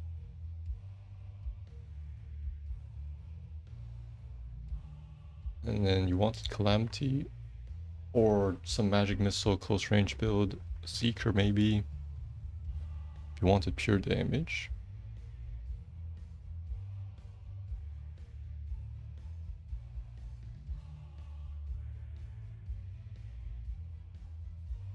So yeah, I changed a lot actually. But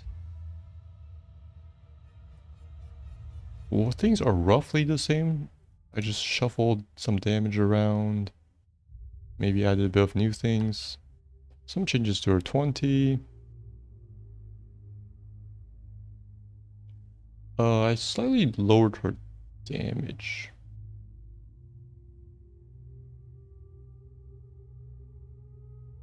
But that should be fine. She does hit very hard.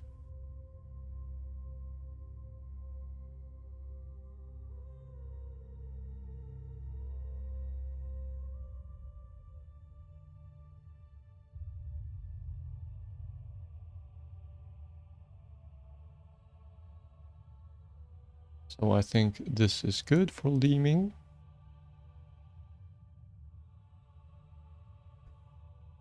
Lastly, we have Lieutenant Morales. I believe she's just a story character from StarCraft. Maybe StarCraft 2, a part of, I think, Raynor's gang, maybe?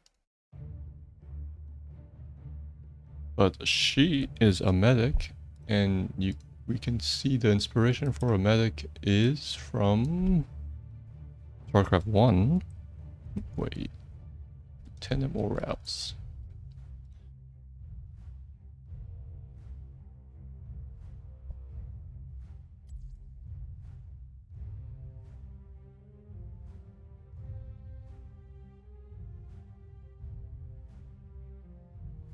We can check the StarCraft medic.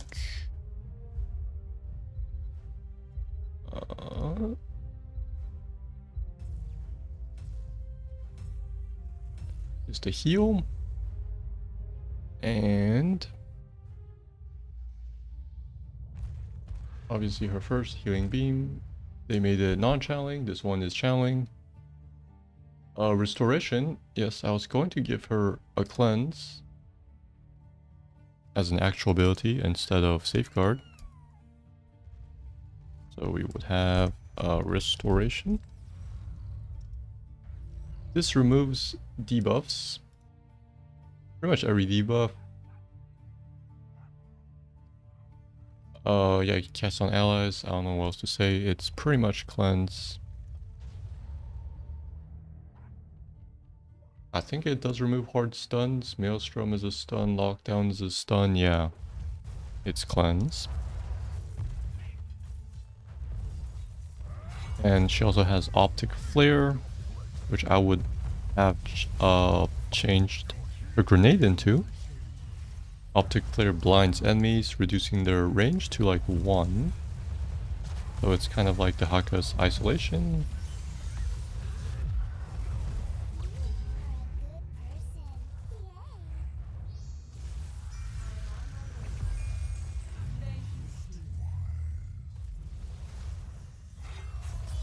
So yeah, instead of the knockback from the grenade, I will change that into reduced vision.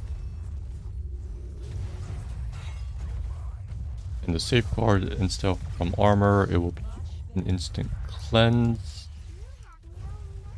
This is who I wanted to have cleanse on. About Rhaegar's trait being cleanse also, I might change that. But that is based on Warcraft Purge, which is a soft cleanse. I don't think it can cleanse stuns. So I might change Rhaegar in that department.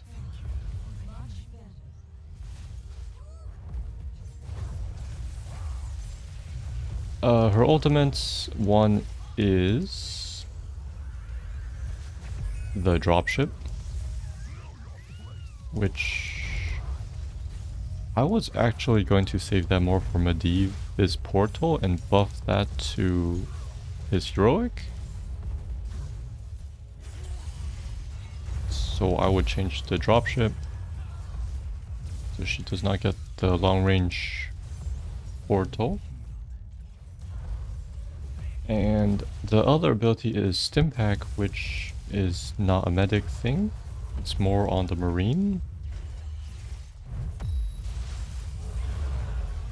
I don't know, I like the part where she can Stimpack allies.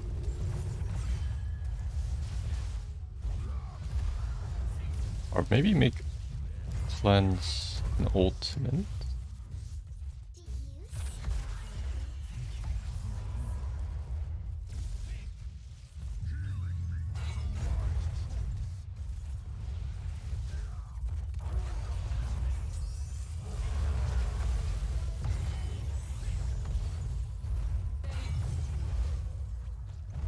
Well, I mean, unlike cleanse, it doesn't have a lingering duration. So it's not like you can protect a channel spell from stuns. You can only remove debuffs. So you can't preemptively cast it. Which does make this a lot weaker than the standard cleanse. As you can only react with this ability, so it could be fine as a basic.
I'd probably be changing Morales' 20s. Also, Safeguard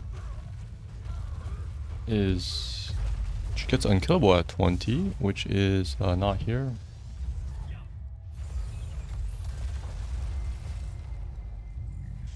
That one feels... Well, one, it feels a bit strong. And two, it was kind of out of place. And I forgot what her other 20 was.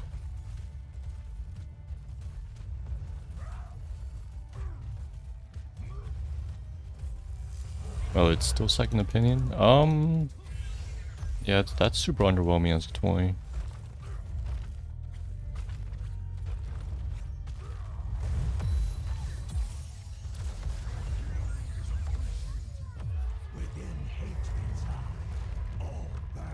The hospice care is too strong for my taste.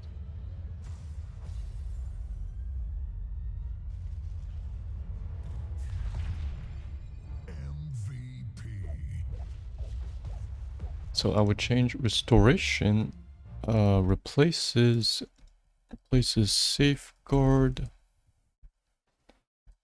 remove all debuff, applies brief unstoppable to ally.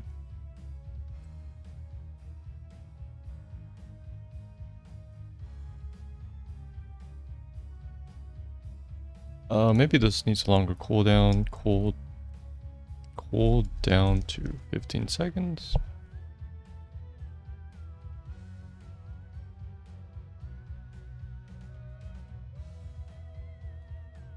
And then displacement grenade is replaced by optic flare. Places displacement grenade. Applies reduced vision to 1 instead of knockback.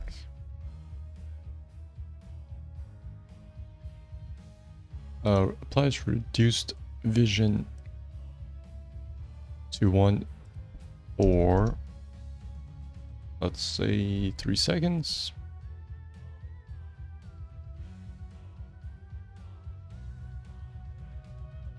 Instead of KB knockback.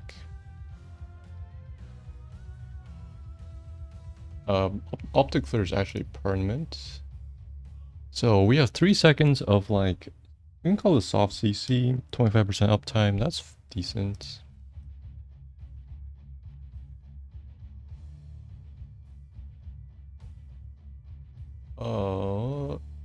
Medic in StarCraft 2 was kind of more like the Medivac, which is her ship.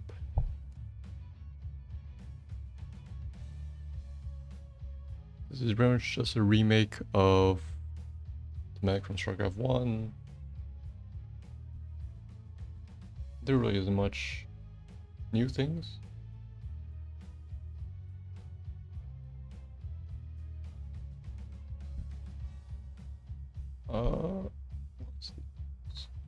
I mean, that makes sense now, giving armor to healing beam targets. Maybe we would have something similar like that. So let's go over her abilities, and then we can do heroics maybe later. We're calling these the new abilities, Restoration and Optic Flare.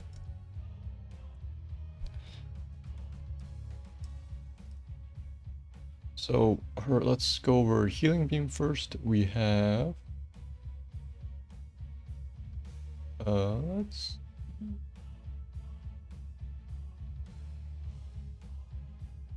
pretty sure she has some early healing beam talents.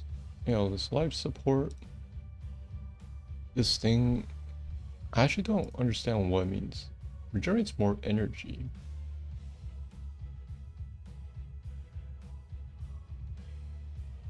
Let me just test what it does. Because the wording makes no sense to me. It costs energy and it heals life. Never regenerate energy. Come on, we've got life to save. A trial run, huh? Alright, she can also heal minions. just to proc her trait. During the first 2 seconds of energy regeneration. Healing beam. Always love working with another professional.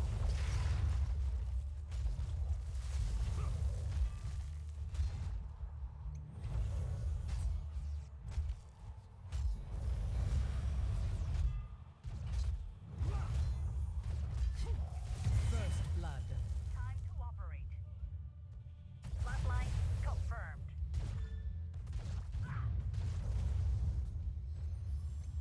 Not a problem. An excellent heal. Always love working with another professional. No lie, I still have no idea what that means. Do you heal them more? After not channeling, you regenerate more, yes. Oh, you mean when you can't? Wait a second. I don't think we have enough You time. regenerate? Oh, that's what it means. So I was talking about when you cancel and how fast you get back mana. Okay, that's fine.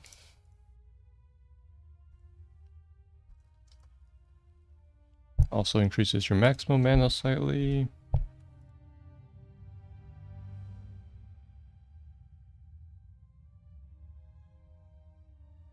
And then we have extended care.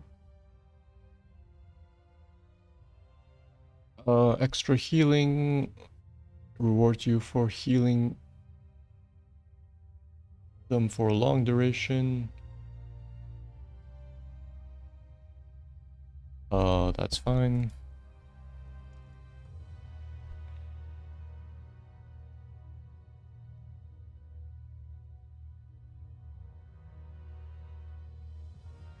First responder gives you and the target movement speed and increased healing. I'm not sure if I want that. These two are competing, so you can only pick one or the other. I kind of wanted, let's call this stabilizer med packs. Healing beam target gets 25 armor. Let's say 20 armor.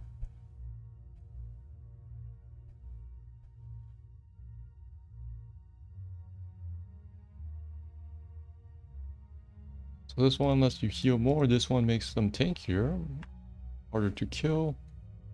And since they are tankier, they take less damage, which means you spend less mana to heal them back up.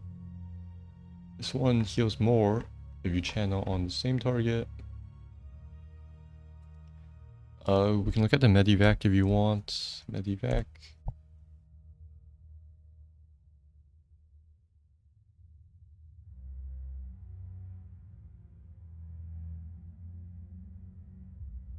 I was just thinking of changing her Medivac dropship to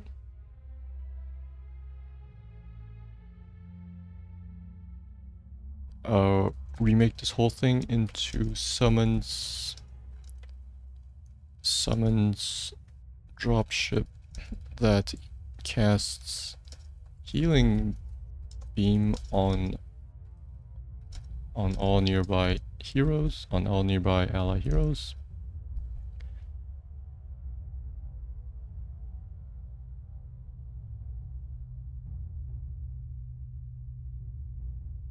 We can maybe say this lasts like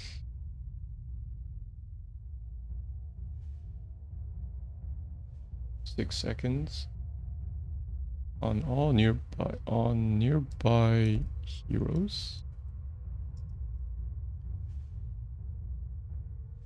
Summons dropship for 6 seconds that casts healing beam on nearby heroes. 60-second cooldown. Summons ship. This is an entire rework. So you can destroy the ship. But yeah, it's stationary. She just drops out herself. No more traveling with the ship. It just casts Healing Beam.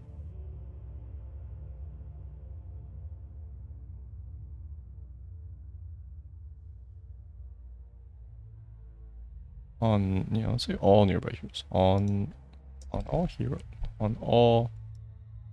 close heroes.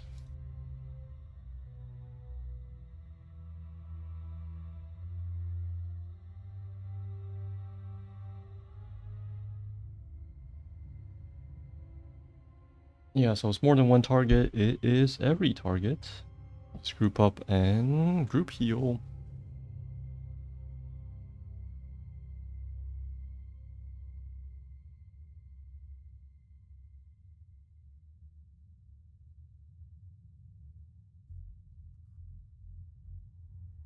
And then we can have safe zone.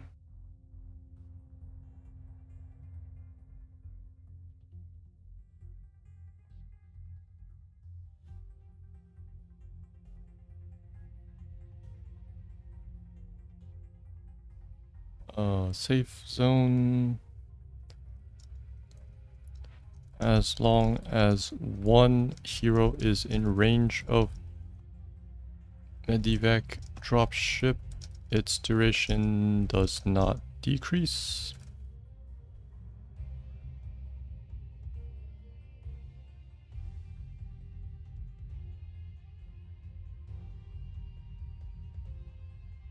If one hero is in range of Medivac dropship, its duration does not decrease. So this is good for sieging. You just park this outside the enemy's base.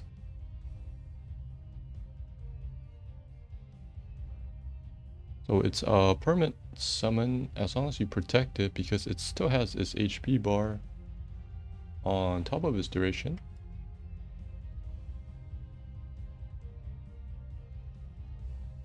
This is also a way for you to get healed by Healing Beam.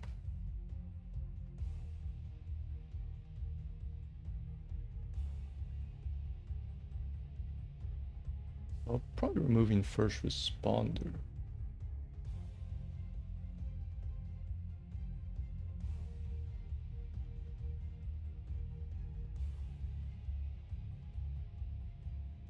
And then let's look at restoration. We had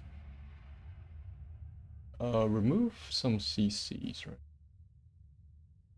Increased armor, increased duration. This one doesn't really work anymore because restoration has no duration.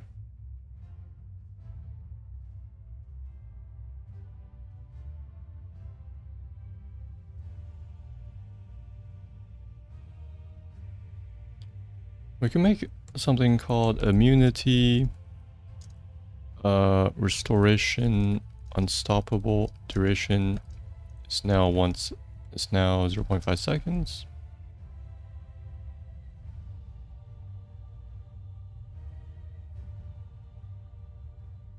So she has a super spammable cleanse, 15-second cooldown, lasts 0.5 seconds.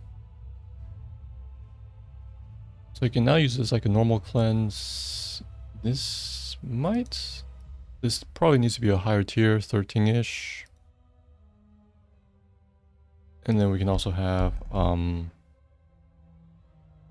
type of AoE to restoration.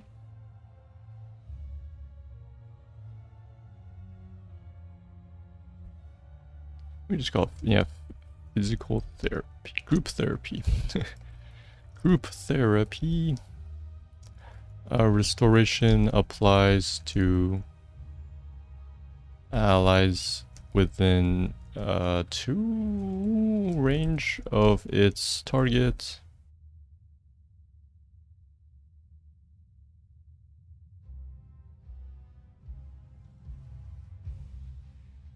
So yeah, if they're hit by stun and they're close by, you can just purge, cleanse it all off. It's within range of the target. You could technically drop this on yourself. Remove things that aren't stunned because you cannot cast cleanse while you're stunned, but you can remove like slows off yourself if you wanted.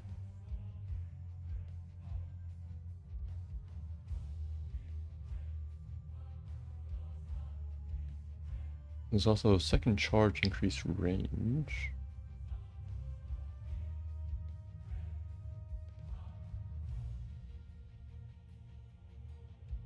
Oh, we could probably definitely have an increased range thing.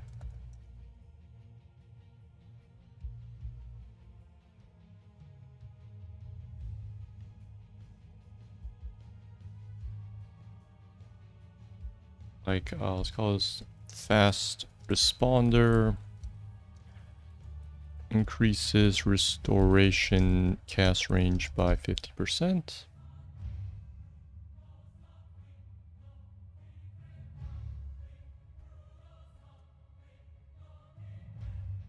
Because none of the old talents really are compatible anymore. Her trait is how she normally gets healing, 2% of her health per second. When she casts Healing Beam, she doesn't actually need to be healing them. She can get healed as long as she channels this. You can drop it on a full health target, that's why you can also channel on minions. And that's how you get healed. So she depends a lot on an ally. Else she can't use this, she can't use this. And she doesn't do damage. So I also don't like Odika's feedback.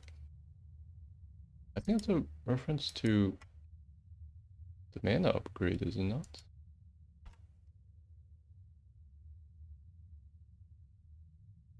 Odika's reactor.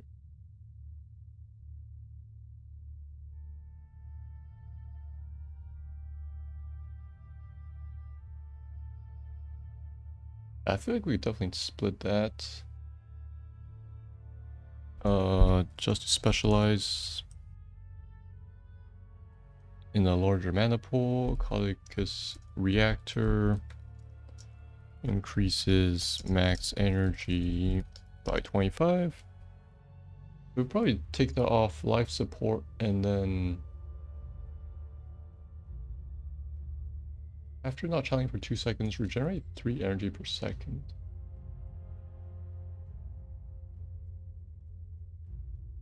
We could just maybe change that to regenerate. Healing Beam regenerates 50% more energy per second? Something like that. Healing Beam regenerates maybe like 25%.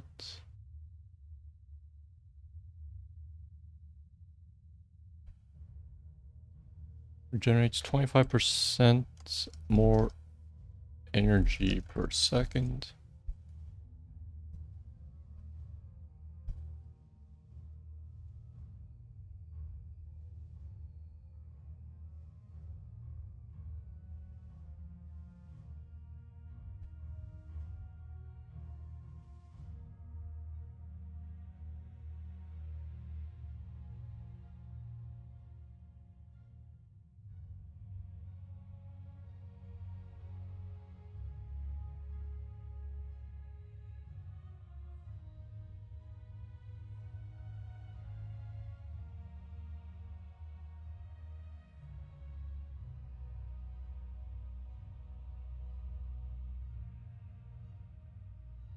We could also look at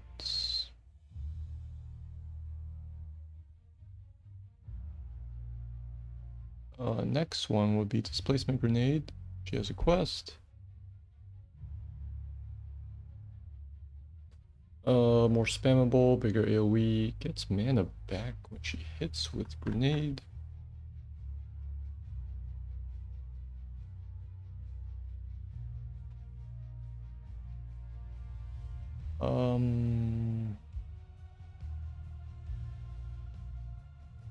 I'll probably have some type of energy thing, but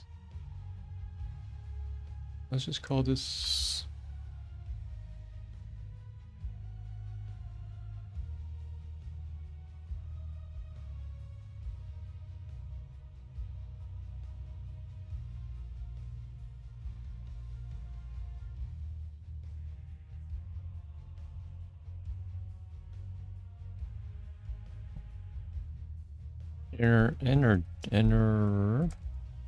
Energized flare. Restore 3 energy. Cost 6 per second. Let's say restore 6 energy per hero hit by optic flare. So every hero hit, you can channel 1 more second. This one makes her tankier, gives her shields.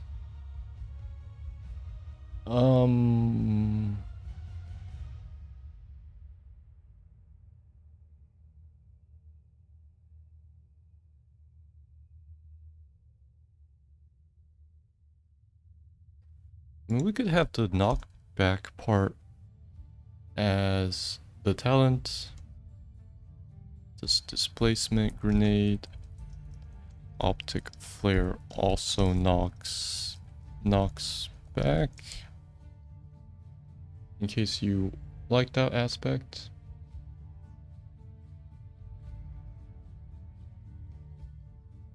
This tier is giving her extra energy, this tier is healing her.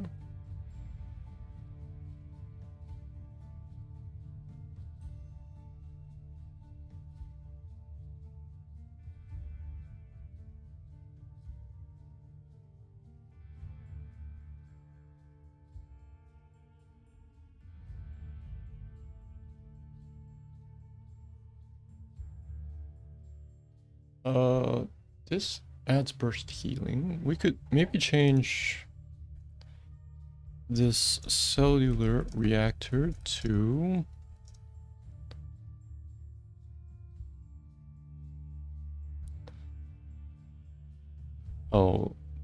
the name is Caudicus reactor.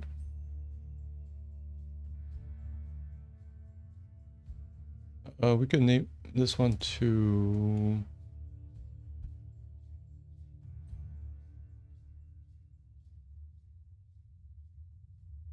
like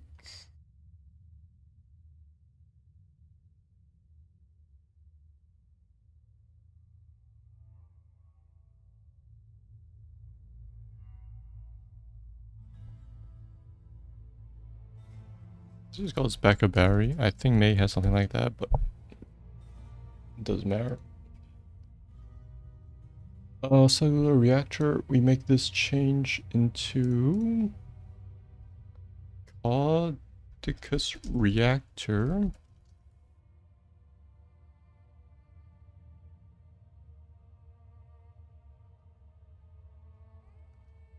Also heals for 1% of max HP when not channeling. Healing beam.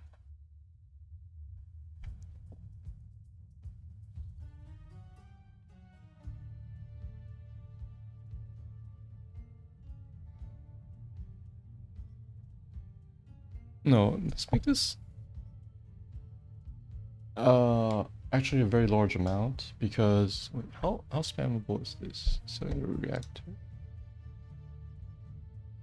She can heal at 1.5% of her HP per second if you spammed this. So this is if you turn off your healing, you get to heal for let's say like 4% max health when not channeling.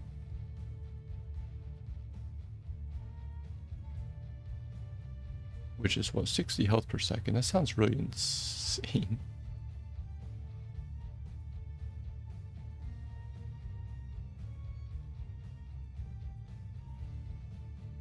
Let's just say it's a flat 2%. So if you're mounted, you still get healing. Also heals for 2% max HP when not channeling. So you just always get 2% healing.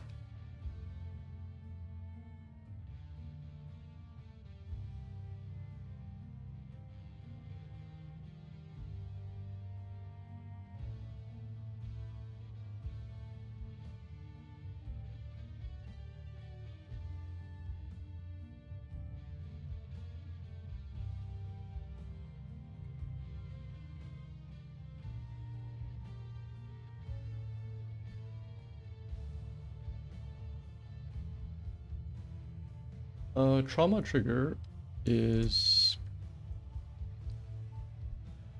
automatically activated when she is low. We got something similar like, or change to trauma trigger.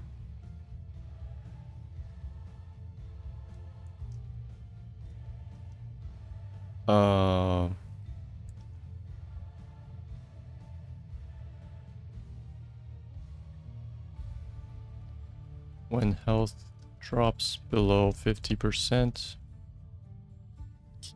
casts restoration on self, 15-second cooldown.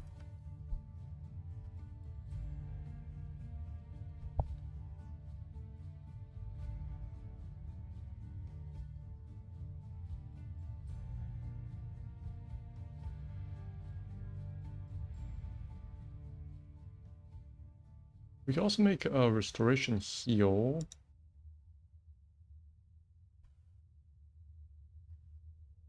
Let's say this has what, 15-second cooldown. Let's say it heals 10% of max HP.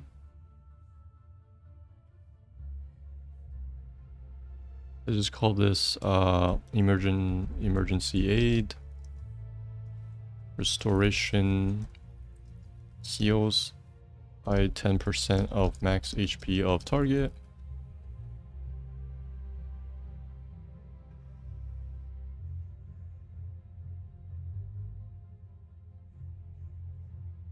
This might be a 16 because it's a very defensive thing. Kind of strong because you can break out CC yourself.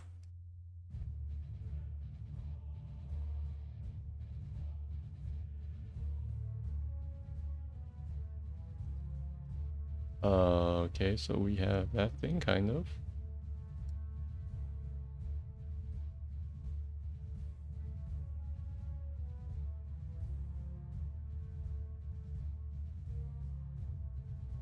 This one shields, don't really feel like adding shields to her.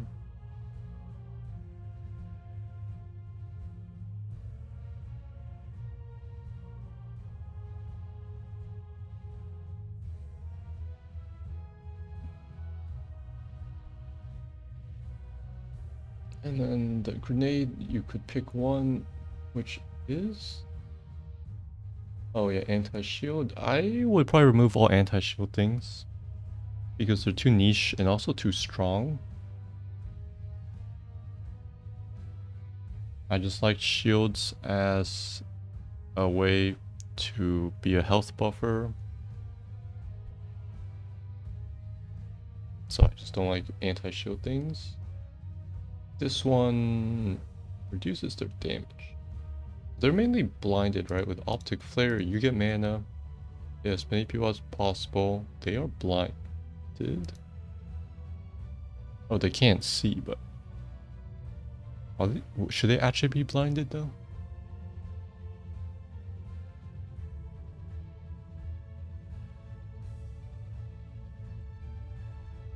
Applies reduced vision to 1 for 3 seconds. No, that's actually... They can do anything, they're just low vision.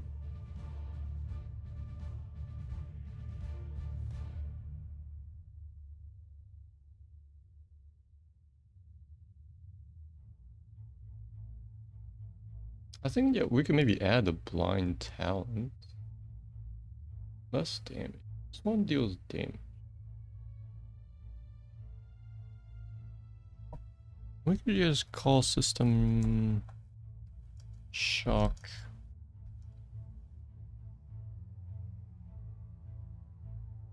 Optic flare also blinds for 3 seconds.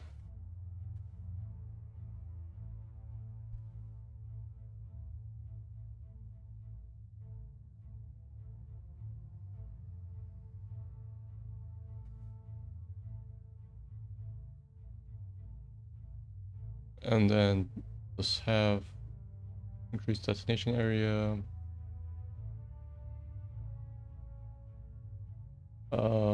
Sure, pretty easy.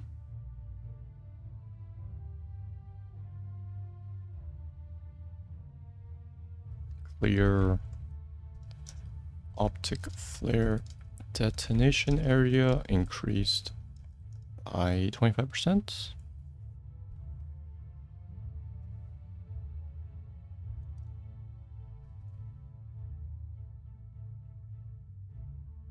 And then I said, second opinion, unless you spam it. Might be too strong with the new optic flare, so probably do something else for that. And we need another. We need to look at stim pack or stim drone at least.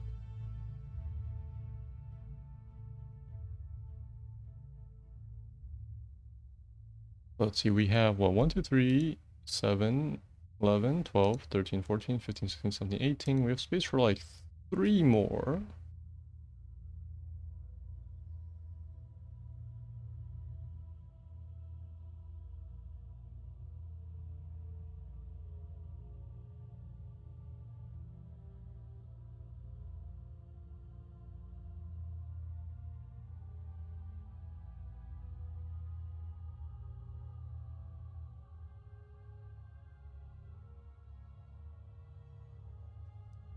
We could probably have this more mana. This we could have first responder while above half energy,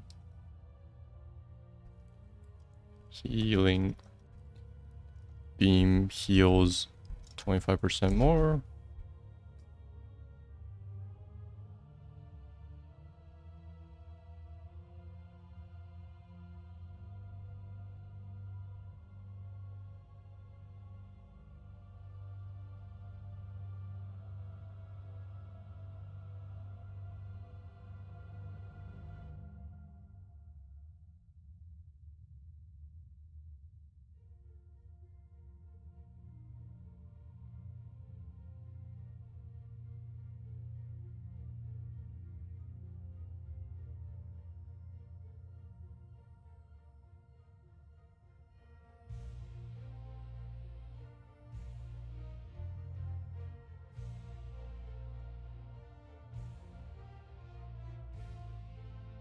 Or actually blind.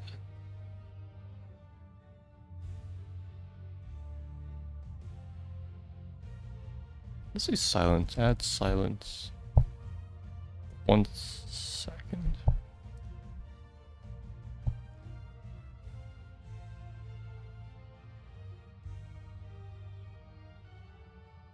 Because she doesn't really have any CC. This one would probably be a 16 now. Oh, do we have what? 4 for each tray? Let's just start putting things down. This one is 16. This one should be 16.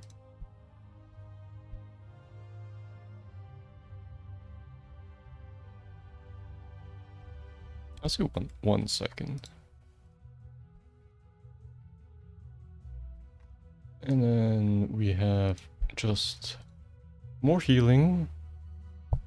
Increased range, I guess.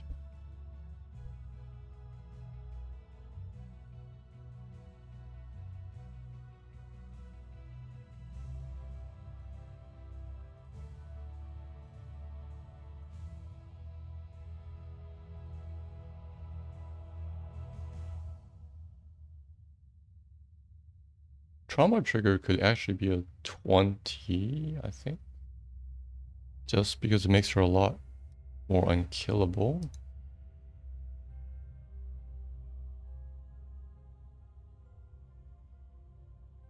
So if 1 was still the energy talents, we would have life support, backup Barry, maybe 1 more. This is pretty weak.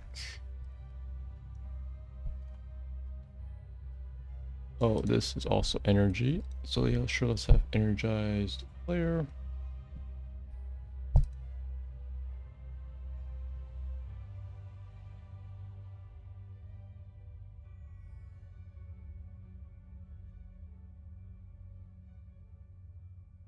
I was thinking putting the other optic flare things here, probably. Increase destination area. And then I was thinking knockback at 7.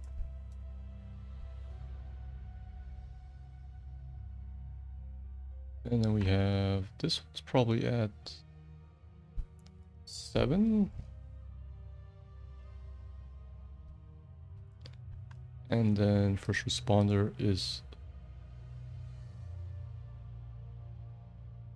We might have a 20 for healing beam. Just so that can synergize with Medivac. So healing beam right now, this doesn't affect healing beam, but we have they get armor, increased range. Once healing beam ends, they get healed. Some more healing.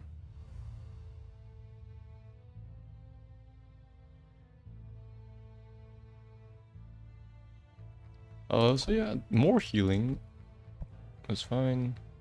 So we might add another 5th healing beam talent.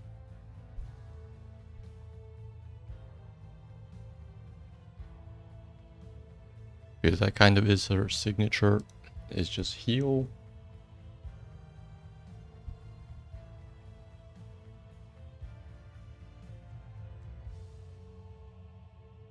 And then we have, let's see, trauma trigger.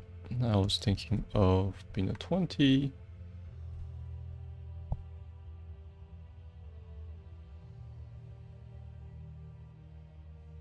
And then we have these things. This is a 13. And then this is, yeah, probably 4 and 7. This is safe restoration is here 7. Get armor, or you can heal them more, or you push back enemies. You pick one, that's fine. This is just some bare stats. Increased AoE, increased range. This one heals you passively.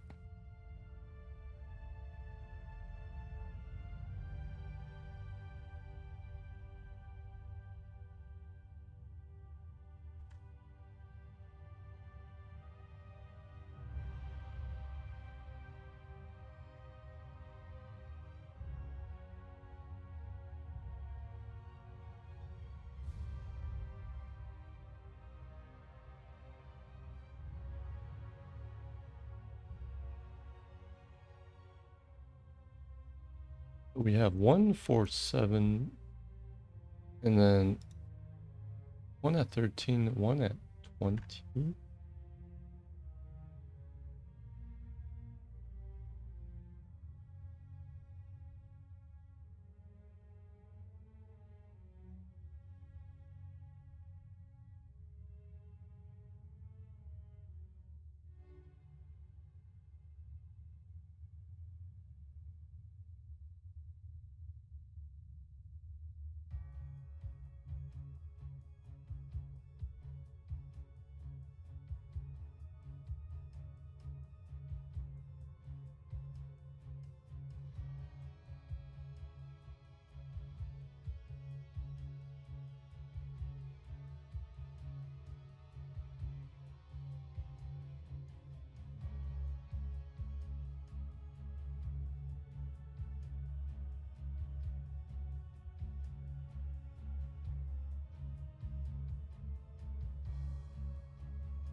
Maybe just have this super weird talent called Suppression Fire. Attacks reduce healing received by 25% for 3 seconds.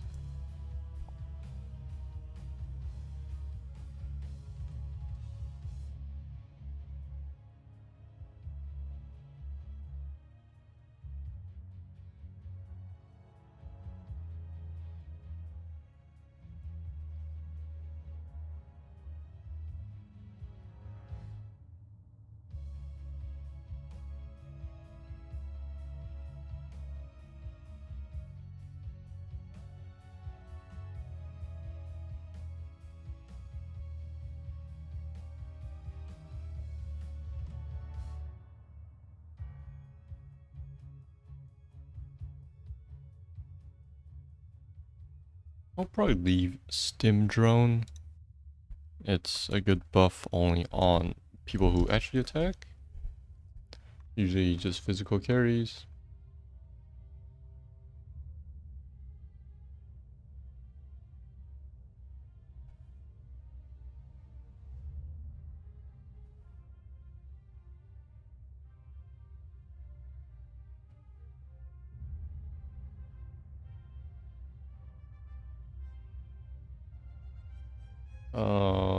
And then the 20 upgrade, I would not have the cooldown, but maybe even stronger effect. Yeah, let's just change the hyperactivity. Move cooldown bonus, attack speed also increased by another 25%.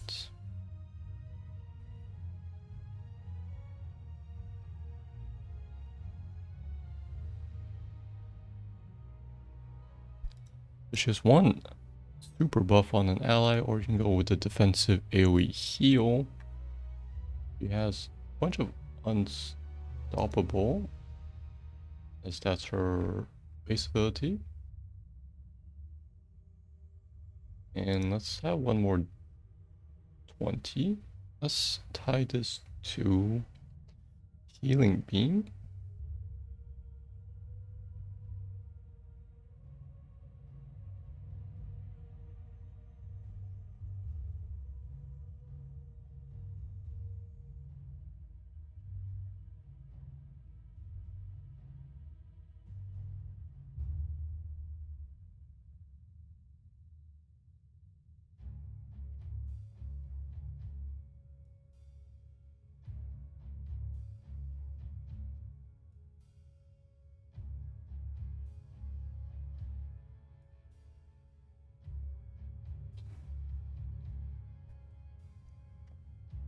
Let's say, what if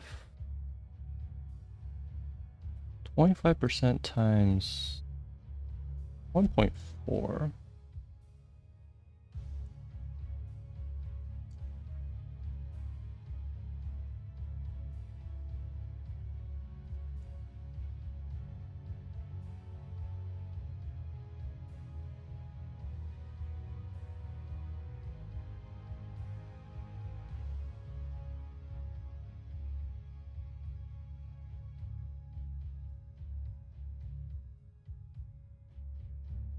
I was thinking, it's called a Stim Drone Light. Healing Beam targets are affected by a 40% effect Stim Drone.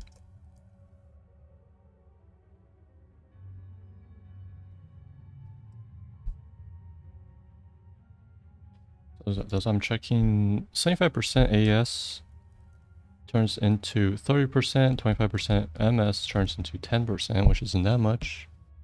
Maybe boost it to... So you can permanently give an ally 30% attack speed, 10% MS.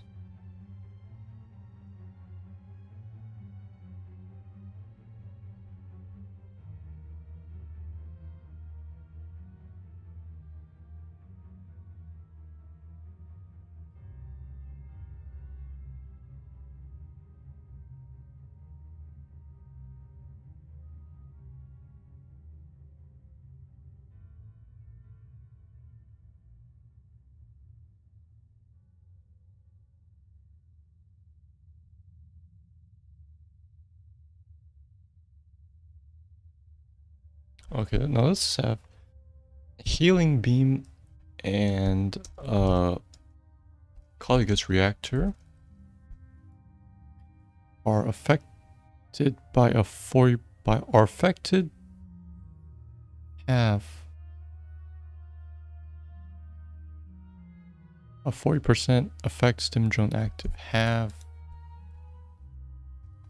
A 40% effect stim drone active.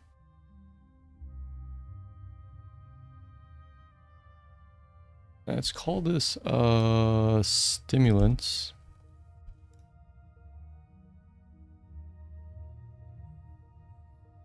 Healing beam and Collicus reactor have a 40% effect stim drone active. So when you heal allies, you also run slightly faster.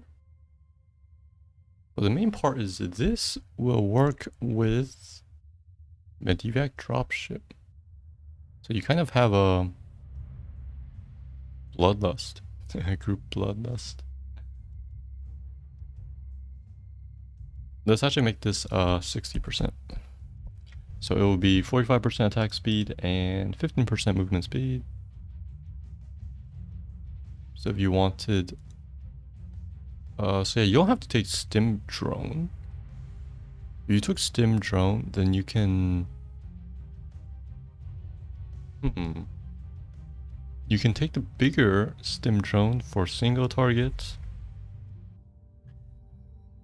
or you can take, you can still take this one, but you can take dropship or this one.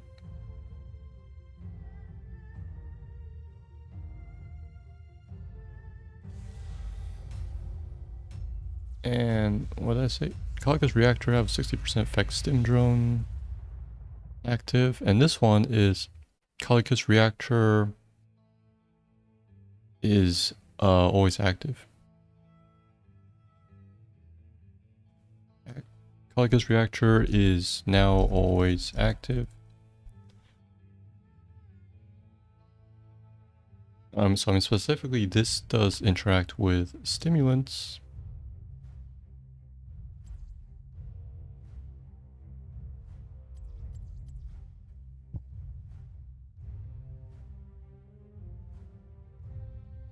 So yeah, this should be done for Lieutenant Morales.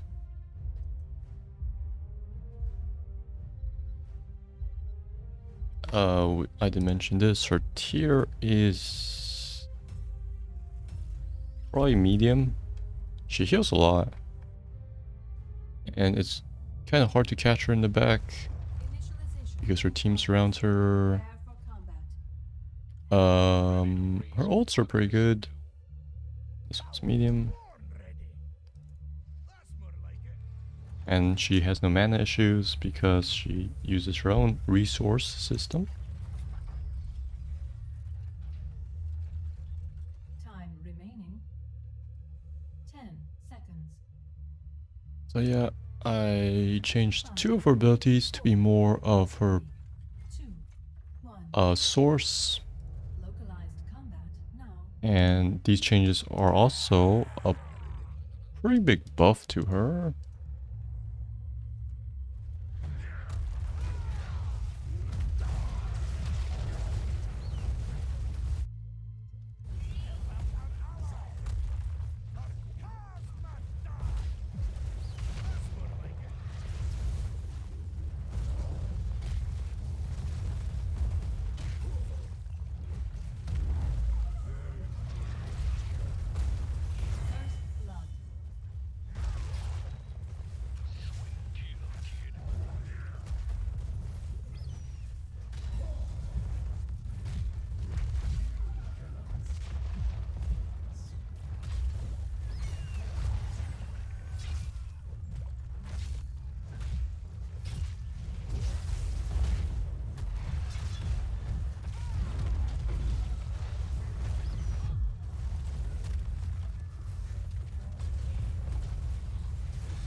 So yeah, stimulants would not stack with stim drone.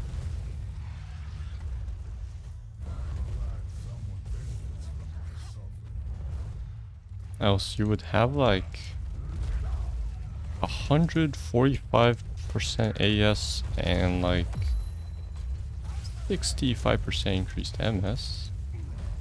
And that sounds obscene. Well, actually, no, you have a non-upgraded stim pack.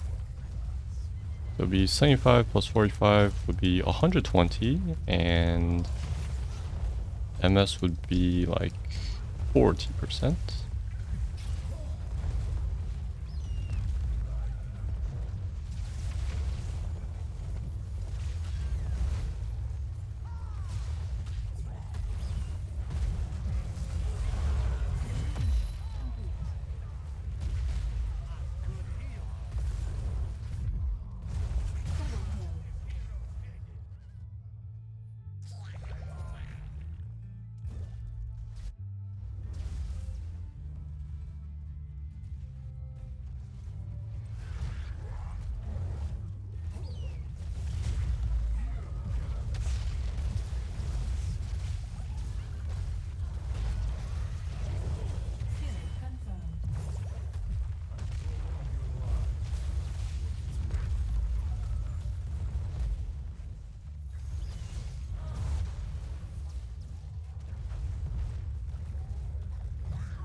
dead.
under attack.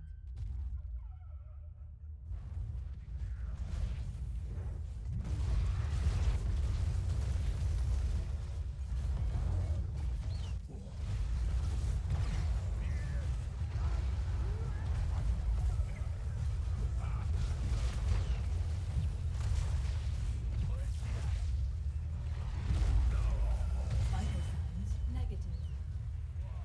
Alert. Your core is under attack. Double kill.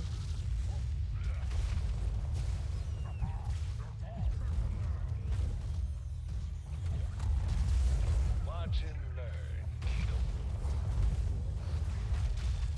Enemy defeated. Thank you, Kate. Oh, man, what the hell stronger than you? Elimination complete. Sweet kill, kid.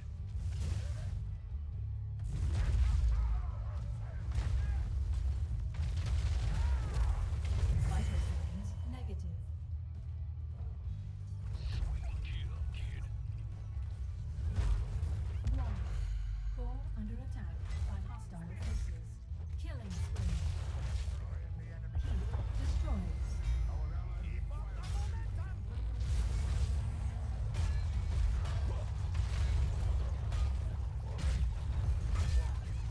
Good heal.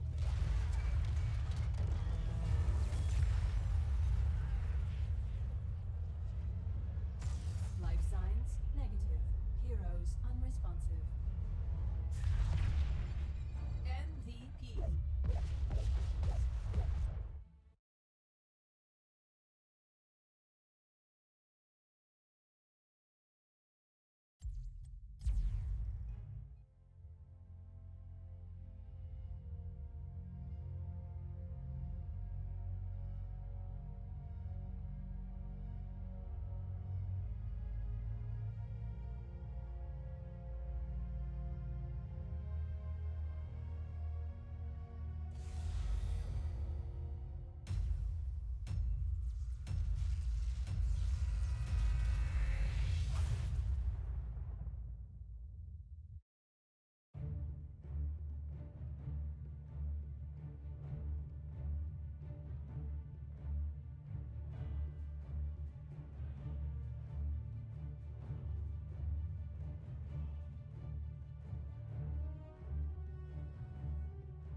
A worthwhile pursuit.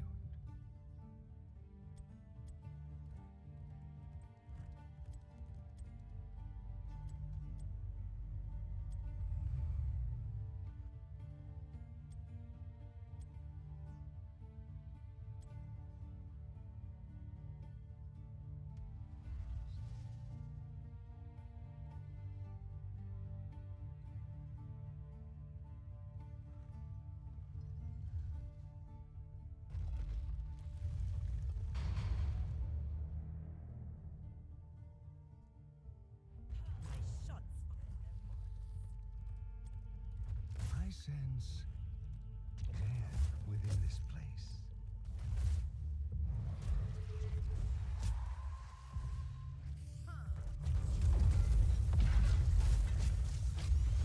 As the balance decreases.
what death feels like. I miss it already. The familiar Such a feeble mood. go into the blackened night.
As you say.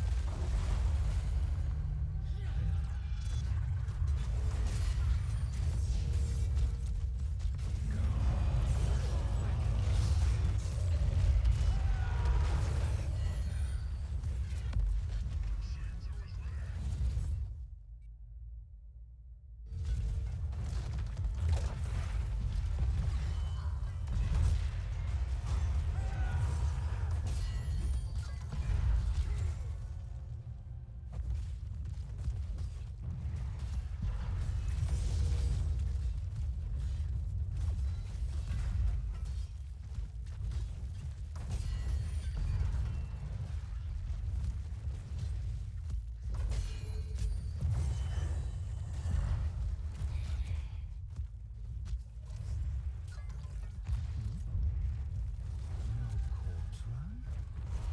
I like this.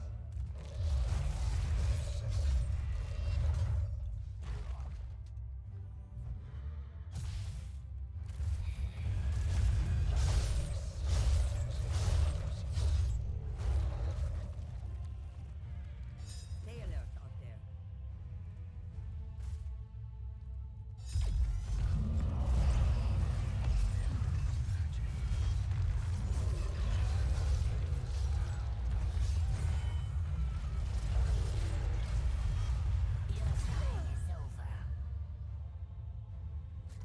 Slay the so-called hero.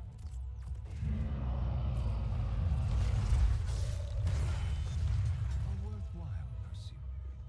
The power of death is at my command.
begins in 10 seconds.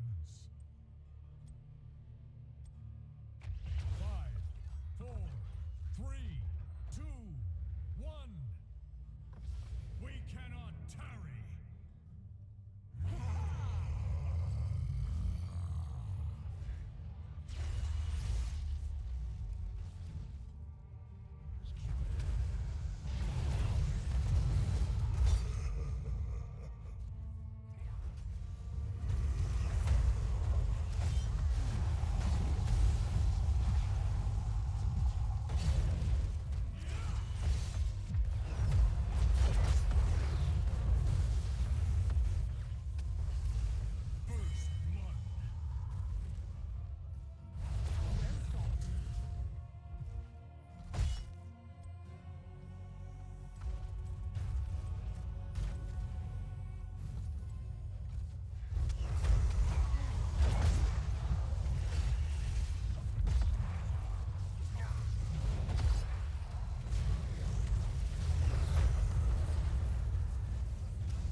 challenge.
talent.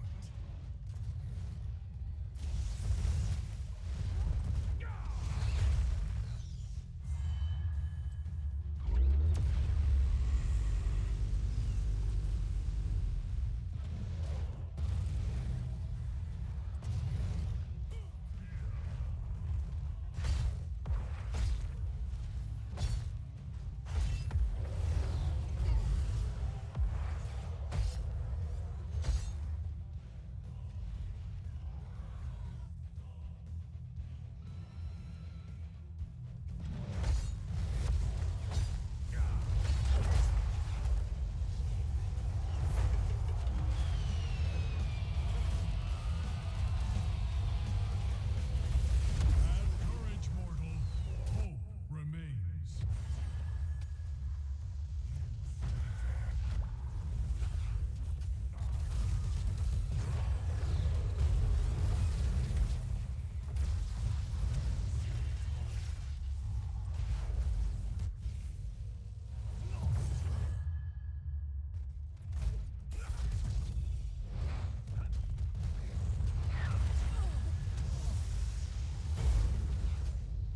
We will have our revenge.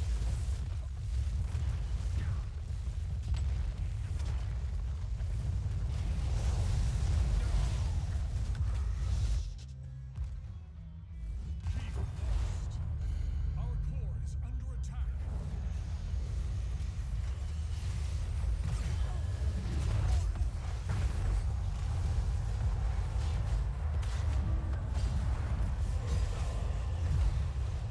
There is strength in your heart. Call upon it.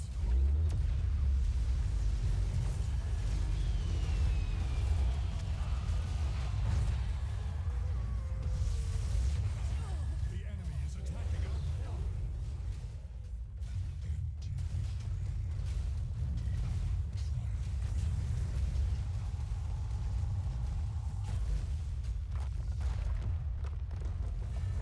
That's all for day 15.